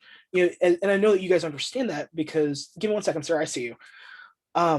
It's so important because visibility and representation matter so, so much. Actually, on that note, speaking of visibility, I see it. Give me 1 second. On that note of visibility, like so my bearing is very unique. We are, and I know that Eamon would probably smack me on the nose a little bit about this, but like we're the wokest bearing in the mid realm, so to speak. And I say that jokingly and affectionately. In terms of our bearing, both myself and my co-baron and I, we're both people of color. We, half of my officers are members of the LGBTQ community, and we're all out. So we have that visibility. Eamon in the comments is like, why would I do that? But we have a lot of representation and visibility in our community, and I really, really like that. I'm actually the first landed nobility in the mid realm who is openly trans, which is a thing. Like it's kind of terrifying but awesome to be the first of something. But it's a necessary thing, and I'm okay bearing that burden. But yeah. Oh, Sarah wandered off. Sarah had a question when she comes back, so I will take her question with that. While we're waiting, is there anyone else? Seriously, hit me with questions. I like questions. Like I like discussion. I have a question, but it's not about the SCA, it's about modern day. I wanted to know, in your country, how do medical professionals treat transgender people? Because I know in India it's not a good situation, and I feel ashamed as a doctor. So I'm going to answer that. So I'm going to answer that partially with a question. Actually, I have a request. At some point, I would like to talk to you about that, because I am just on the tip of the iceberg with my research. So I'd be interested to talk to you about how Indian culture has accepted or not accepted members of the Hijra community, and also individuals outside of that community who are transitioning. So as far as the United States, boy, it's a hot mess. I'll be bluntly honest with you. It is a hot mess here right now. A lot of our okay, so I'm going to back that up. There are pockets throughout the United States that are really fantastic, but there's a lot of gatekeeping, and there's a lot of gatekeeping. We just had the I don't know if you're familiar with the DSM-5 or the DSM-5.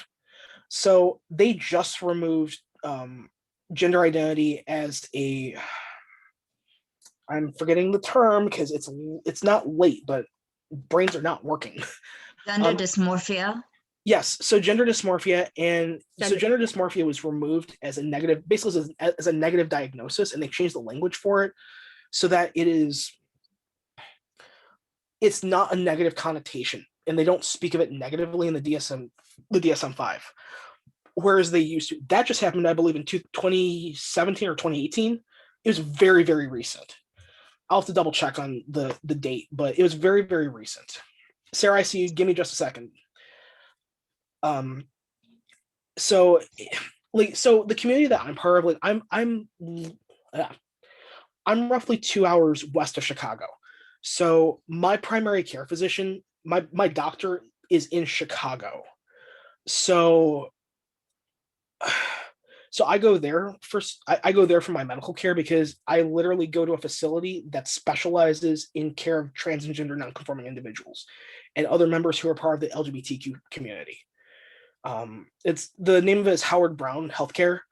They are definitely one of the organizations that is kind of the gold standard and who a lot of other organizations go to, and they look to them for information on how to interact with trans and gender nonconforming patients, and like really all LGBTQ community patients. So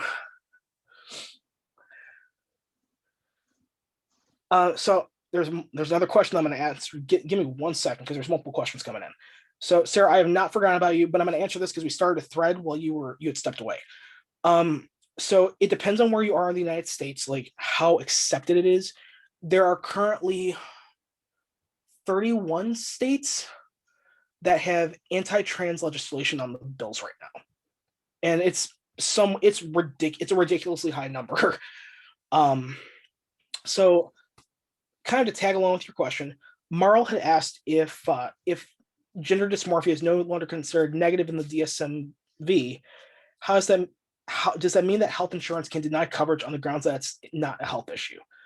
So to answer that question, which also kind of ties in with Dr. Nan's question, it depends on the insurance company. And I hate that it is a thing. But it depends on state legislation too. So like I live in Illinois. In Illinois, gender identity is a protected status. So I am literally protected by state law from discrimination, and that includes healthcare. So they cannot deny me healthcare based on my diagnosis of having gender dysmorphia or whatever. They can't, for me being trans, they can't deny me they can't deny me healthcare coverage. But it ultimately depends on the company and or insurance policy. It is not a federally protected status. There is something there is legislation that keeps being brought up in both the Senate and the House to basically make gender identity a protected status, and it's American politics are weird, and they're compartmentalized. They're heavily compartmentalized. But yeah, it really depends on where you are. It really, really does, because yeah. And Krista mentions too, each state's psychiatric regulations are very different too. That's true, but they all have to if the psychiatrists and psychologists are part of the American Psychiatric Association, they actually go through the DSMV, or the APA. They go through the DSMV, and they use the DSMV as a reference point. So a lot of them, the APA has actually said that gender identity is not a negative thing. Like, yes, please, let's let people transition, because it promotes, it causes less issues than not allowing them to. So, but yes, not every psychologist, as Krista says, is APA. But that is the primary one in the States. So it's a very complicated answer to your question, Dr. Nan. It's a very complicated and very nuanced answer, because we have states that, if you go in the southern United States, you've got pockets all over. So it's hit or miss ultimately. Sarah, you've been patiently waiting for me to answer your question. No, it's not a question, it's a comment. Sure. You talk about your community. Mm-hmm. LGBT, whatever the term is these days. I'm almost 70, believe me. I've been learning. In fact, my 38-year son has been dragging me through this. No, not dragging me. I'm willing to listen. But the point you're saying, he is gay. Okay. It is not a community I am familiar with. When he moved, we live in Southern California.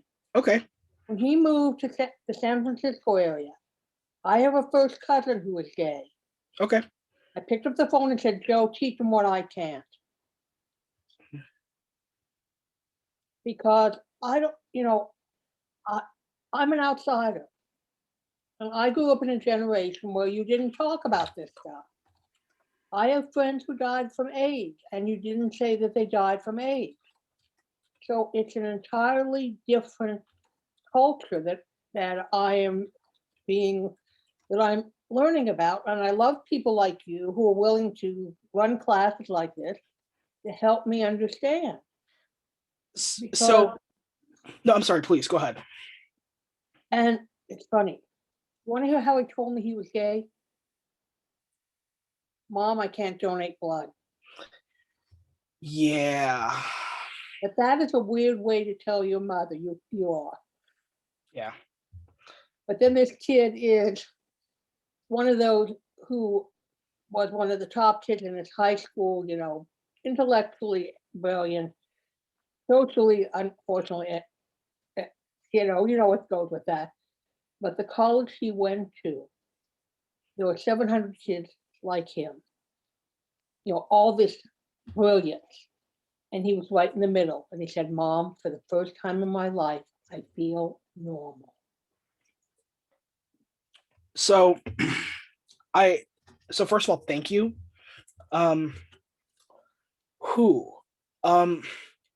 So I've got stories. So first of all, how this class came to be. One, I'm out and loud as hell about it, first of all. Before you do that, where exactly are you? First of all, where's the mid-realm? So the mid-realm is literally the Midwest-ish. So my kingdom is Illinois, Indiana, Ohio, Kentucky, and part of Michigan. Okay. And a little tiny chunk of Canada. Yeah, I'm just making sure I have all the parts of the kingdom. Yes, I do. Our kingdom's comprised kind of weird, but it's this nice little chunk of the Midwest. I particularly live I live 2 hours from either Chicago or the Iowa border. I'm kind of smack dab in the middle. If you're driving from Chicago over to Iowa, I'm literally right in the middle. I'm kind of the midway point. So I myself, I was born in Los Angeles, and then my family moved out to the Midwest when I was really tiny. Question, what part of LA? Pardon me, jeez. Rodeo Lane. I grew up north end of Los Angeles. Okay, so I was on the south side. Yeah, my husband on the west side. I grew up in the north end. Okay, so I grew up in a very conservative town. Like, even though we're, and the town I grew up in was about an hour south of Chicago, hour and a half, depending on how fast you drove. Very conservative town. I am literally related to half of the town. So it's always really fun for me when I go back home, because I get I in fact went to my uncle's funeral, and I've known the funeral home director that we had the service for him at. I've known him and his family and his kids pretty much all of my life. Went to school with his kids.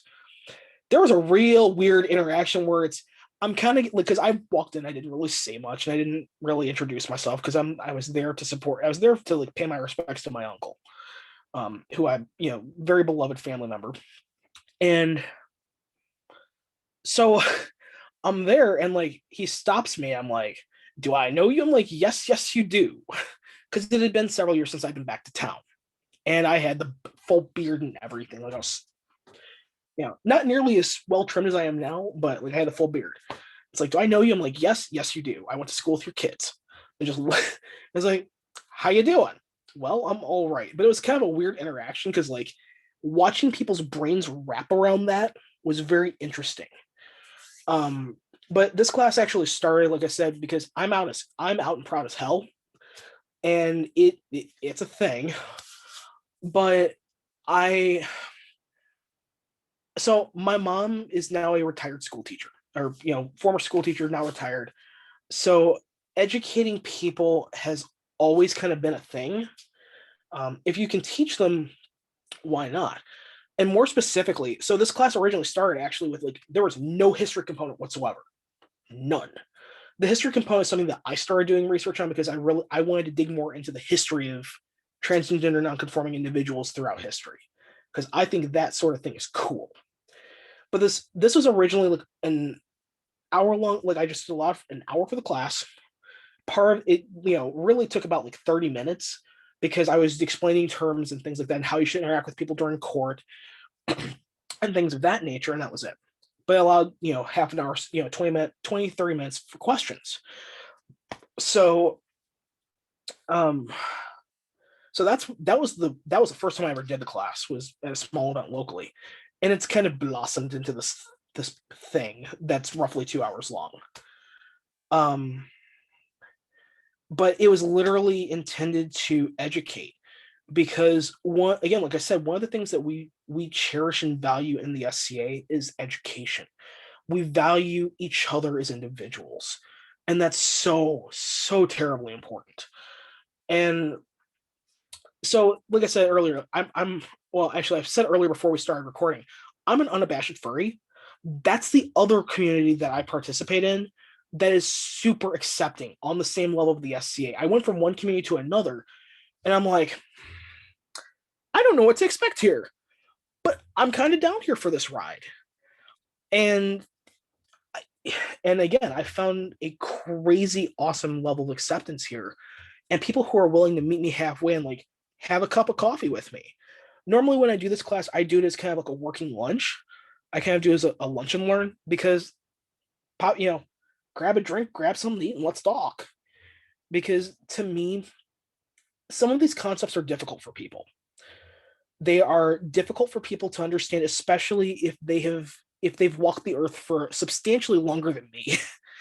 And they've got more life experience under their belt than me. Some of these concepts are hard to understand and grasp.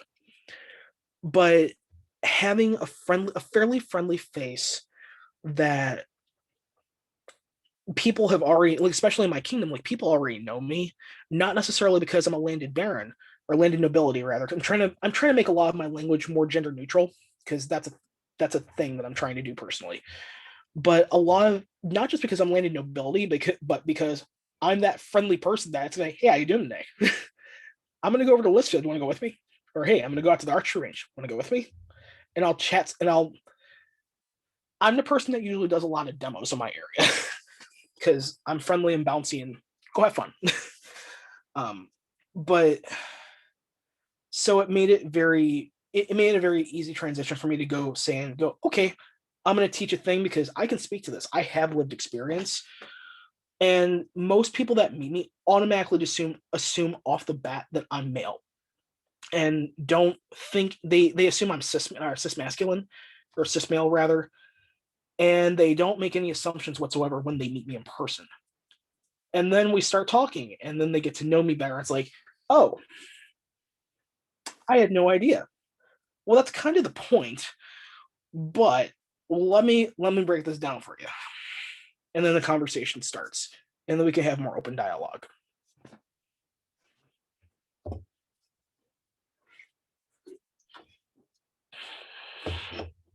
One other thing I wanted to say, I love Zoom, because a class like this, you've got people from all over the place. We do Bardic and Kaid, and we have, you name it. There's a guy who does, by the name of Laertes, who does a thing called Live from Kaid. He's been doing it for over a year. Awesome. And the thing is, the performance he gets are from all over the known world. Yep. People you never meet unless you go to something like Pensic, which I will not because of my age and a bunch of other reasons. Yeah, that's fair. But this is the way we communicate now, and it works. Yep. Yeah, I mean, Zoom is definitely, the pandemic has been both a blessing and a curse, not gonna lie. It's been stressful not seeing the people that I'm used to seeing, and not fighting my friends, because I'm a fighter, both heavy fighter and fencer. So I do all the things. But it's also been wonderful because I have met so many incredible people from around the world that I would have never met. I've met people, obviously Dr. Nan, who's from India, which is awesome. I got to watch the investiture of the first barony in Ireland, which was fantastically done. Got to listen to stuff done in Gaelic, which was super sexy. Yes, it was awesome. Got to watch the Crown tournament in Locock. Like, got to talk to the society's social media officer. Got to start talking to her. She lives in Australia, completely different time zone. But What you're saying, I saw that tourney in Lockhart too. In fact, I saved it. Yeah, it was really, really cool to watch. But the pandemic has been such a blessing in disguise for the SCA because it's allowed us so much interconnectivity and allow us to see some of the really cool things that are both different and the same about each kingdom. It's been really, really cool. There is a poem I've got it somewhere that someone wrote about the virtual heraldry. Yeah. Court. And apparently there were entries in all 20 kingdoms and over 600 submissions. Oh wow, I did not say that. That's fantastic. As Well, somebody who's also a herald, that's cool. Someone wrote a poem about it. Cool. As competing for the Bard of Ethelbar. Very cool. So give me 1 second. So Marl asks, there's something I don't understand. If you're going to deal with all the crap that society will give you for rejecting your assigned gender anyway, why turn around and embrace a different gender rather than rejecting the limitations of gender entirely? Oh boy. So, so remember that whole thing about I may have not mentioned intersectionality matters. Spicy question. It is a very spicy question. I'm down for answering spicy questions. And I will try and answer it to the best of my ability. So I will use myself as an example because this is a thing. So I am obviously a person of color. I spent most of my life. Have a good night, Dr. Nan. Thank you for coming. Thank you for having me. Bye-bye. Take care. So, serious face back on. To answer that question, like using myself as an example. So when I identified as female, my brain works. I identify as female until I turn 26. I just turned 35 earlier last month, actually a month ago. So I've been out as trans for 9 years, roughly 9 years. And so, pardon me, it is difficult. It's a very difficult question. And yes, it's kind of a difficult question to answer. Because, so being a person of color, it's a difficult question to answer. Why I gave up one identity for the other. Ultimately, it is because I feel more myself. I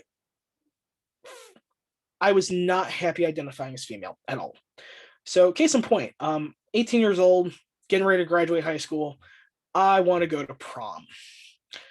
I tried begging my mother up and down, especially because I was the one paying for things ultimately. I'm like, I really want to wear a tux.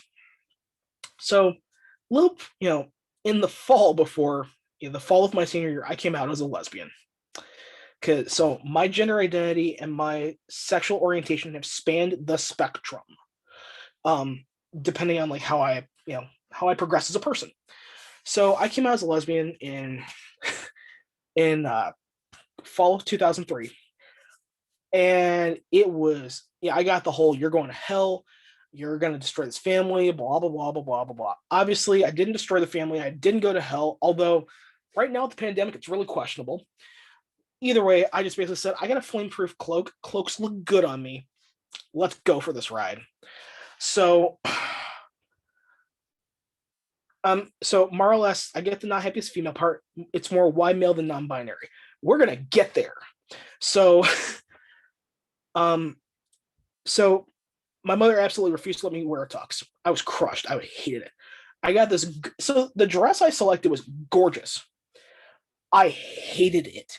Because I didn't, it was a gorgeous purple frilly thing that I actually ended up selling off to one of my trans woman friends because I'm like, I wore this once and I will never wear it again.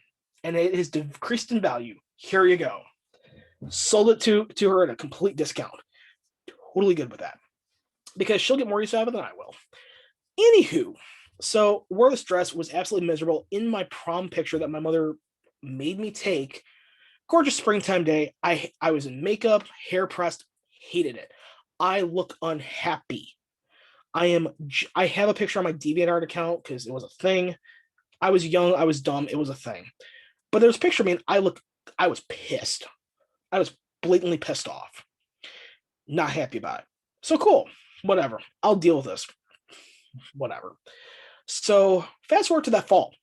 I go away to school. That was so I knew that there were trans women because for a number of reasons I knew about them, but I've never met or heard of anyone being trans masculine before. So I go away to school. I meet my first trans man. I'm like, Screech? What? This is a thing? Say what? Okay, cool. My brain's not sure how to process this, but all right, cool, whatever. I just accept people as they are. What else? So while at school, I am homecoming drag king. And I'm sitting up there in the back of this truck with a suit that doesn't quite fit right because I got it at Goodwill, or got it at Salvation Army at that point, because we didn't have a Goodwill in town at that point. So I got it at Salvation Army. I also didn't know about their super anti-LGBT leanings at that point. So, but anyways, I'm dressed in the suit and I've got like, drawn on scruff and stuff with, eyeliner. And I'm like, hot damn, I look good. And I felt comfortable. I felt super comfortable. So we started thinking about the gender identity thing a little bit. Started exploring that. I was also on the officer board for the local LGBT, the local GSA at the university that I was studying at. I was their webmaster. So that was a thing. But I started exploring my gender identity not too long after that. And for a while, I identify as genderqueer because female didn't fit right. Female didn't quite fit right. But I wasn't fully sure if I wanted to transition all the way at that point. And so I sat with genderqueer, and it actually felt pretty good for a while. I didn't have the scruff or anything. Like facial hair has always grown fast for me. I had to learn I learned how to shave because I had a shadow most of my early years. And I got to a point where I'm just like, I got more involved in the BDSM community, which was great, which is also great for, awakenings. And a whole lot of things in my head started changing when I started getting called sir. This fits really well. One of my local friends started transitioning. We started talking as he started his transition process. And I'm like, I went through that whole internal dialogue of, I don't want to seem like I'm just a poser. I don't want to seem like I'm just repeating after you, that I'm copying after you. And I had to sit with myself for a hot minute on that because I wasn't quite sure where I wanted to go, which direction I wanted to go in. And I finally came to the realization in like 2010 that I want to start socially transitioning, because being called, using masculine pronouns, like I was living one part of my life socially where I was having masculine pronouns used for myself, and it was great. Like I loved it. I ate that up. And and then I sat with that for a couple of years, living that dual life where outside of work I'm using him, I'm using masculine pronouns, inside work I'm using feminine pronouns. And I'm just like, So 2012, I start this whole, I reach out to Howard Brown and go, so I'd like to do the thing, please and thanks. So we started the process of me I decided at that point I wanted to medically transition. So I reached out to my healthcare provider in town. Presented, here's research. This is a thing. This is safe. This is something I want to do. And I got, no, we're not doing this. Okay, this is the last time I'm seeing you. Peace. I'm going to go up north now. So went up north to Howard Brown, and they have a specific process that it's actually super non-invasive, but you meet with a mental health care provider, and they basically, get blood drawn, all the good stuff, all baseline labs. And here we're going to do the thing. So I've been medically transitioning since 2012, and it's been a wild ride. I noticed things. So because I pass for male really well, I get exposed to a lot of things that would honestly appall individuals who identify as female. And it's really, but it also puts me in a very unique position of privilege where I can go, hey, bro, that ain't cool. And then we have a conversation about why I don't think it's cool. And then it breaks their brain. Because I spent the first 26 years of my life as female. Let me tell you why this is some BS. So but at that same point though, again, being a person of color, like that intersectionality, I went from one difficult situation. I'm literally caught between a rock and a hard place. But at least now, like I'm in a place where I'm happy with myself. Like when I identify as female, I did not think I looked attractive at all. Now I am not, I'm not like, supermodel or anything, but I'm happy with myself. Like I'm happy with how I look. I'm happy with how I carry myself. And my confidence is much higher than it used to be because I am me. And that's ultimately like why I have made that journey. Other people's journeys are unique to them. Their journey will not be the same as mine. There's different levels of privilege depending on how they are perceived in the world.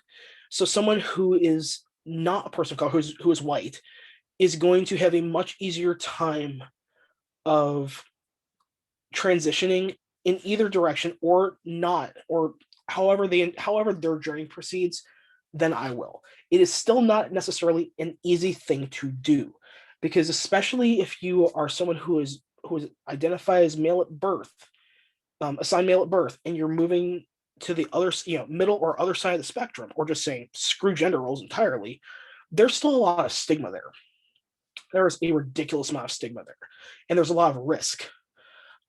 But they're also giving up an immense amount of privilege to claim their identity, and that is important to recognize. So intersectionality matters, and that's really talk to people. Have a cup of coffee with somebody and talk to them. They may understanding that they may not be willing to talk about their personal journey, and that's okay. If they're not, be respectful. You kind of got to gauge that person in that conversation. I hope that answered your question.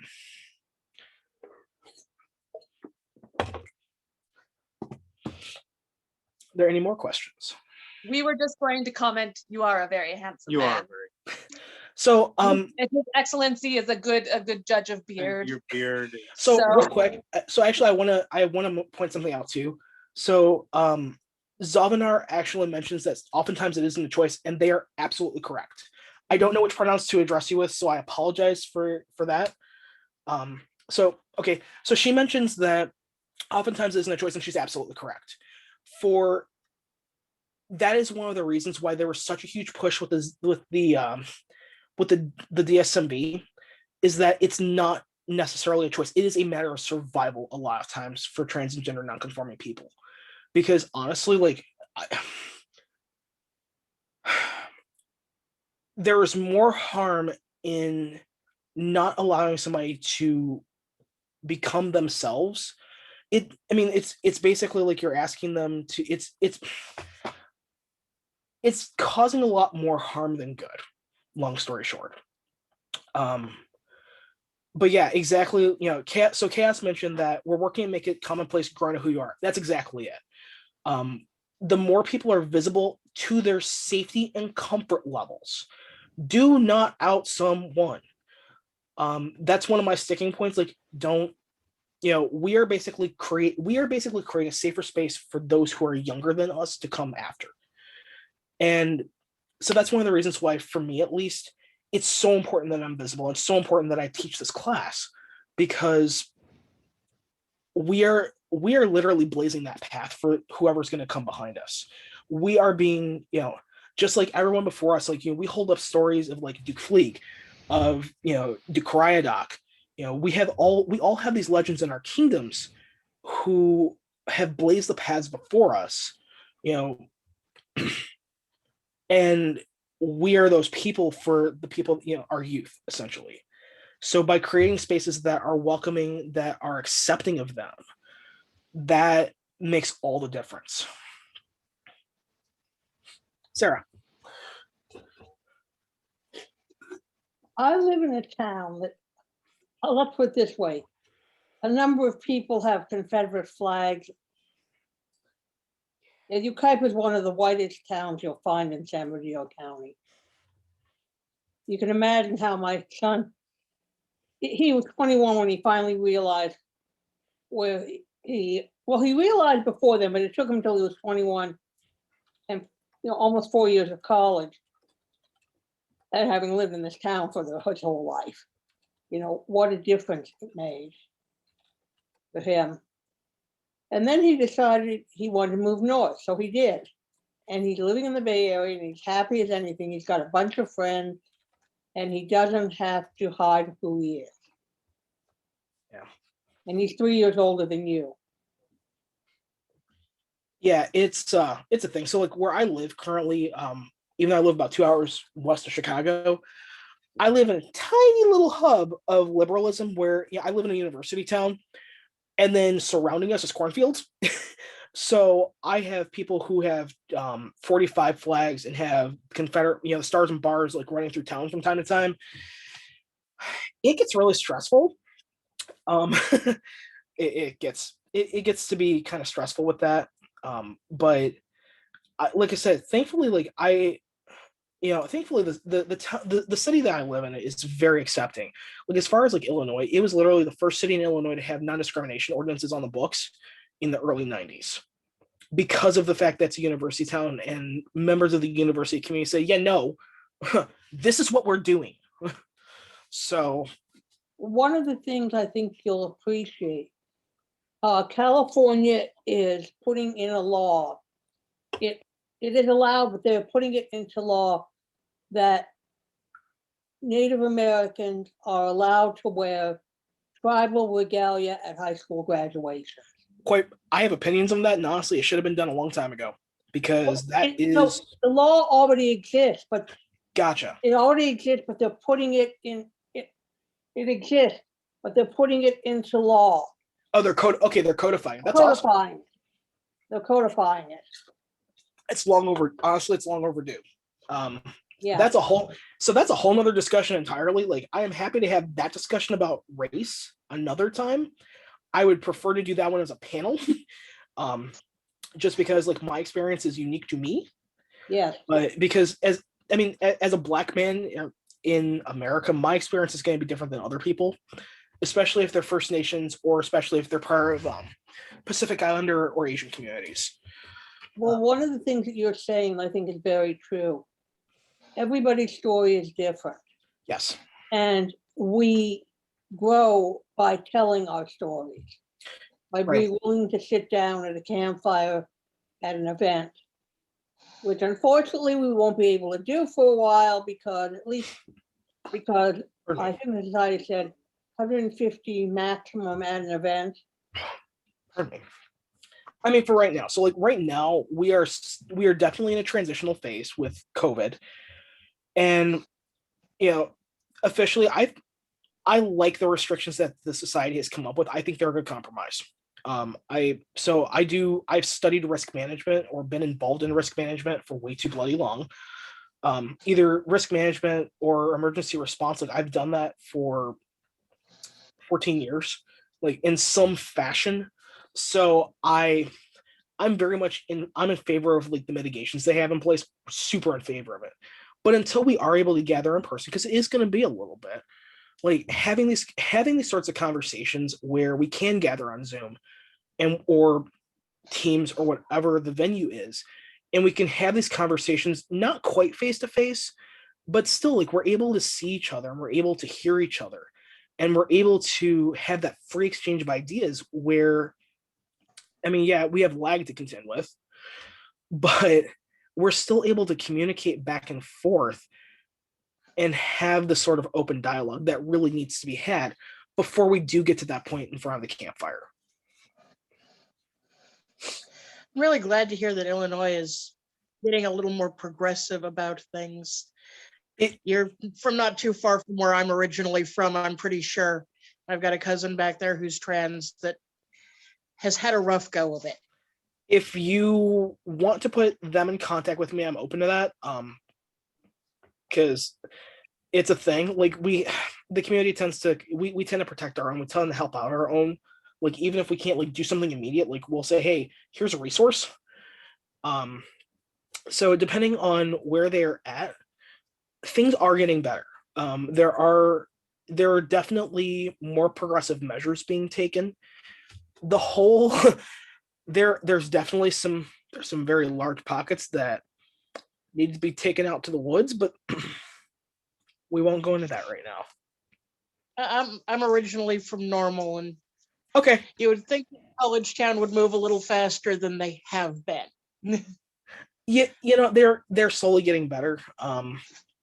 They're very similar to DeKalb, which is where I'm at, in that they are a little pocket of liberals surrounded by a ton of farmland and a ton of conservative ideals.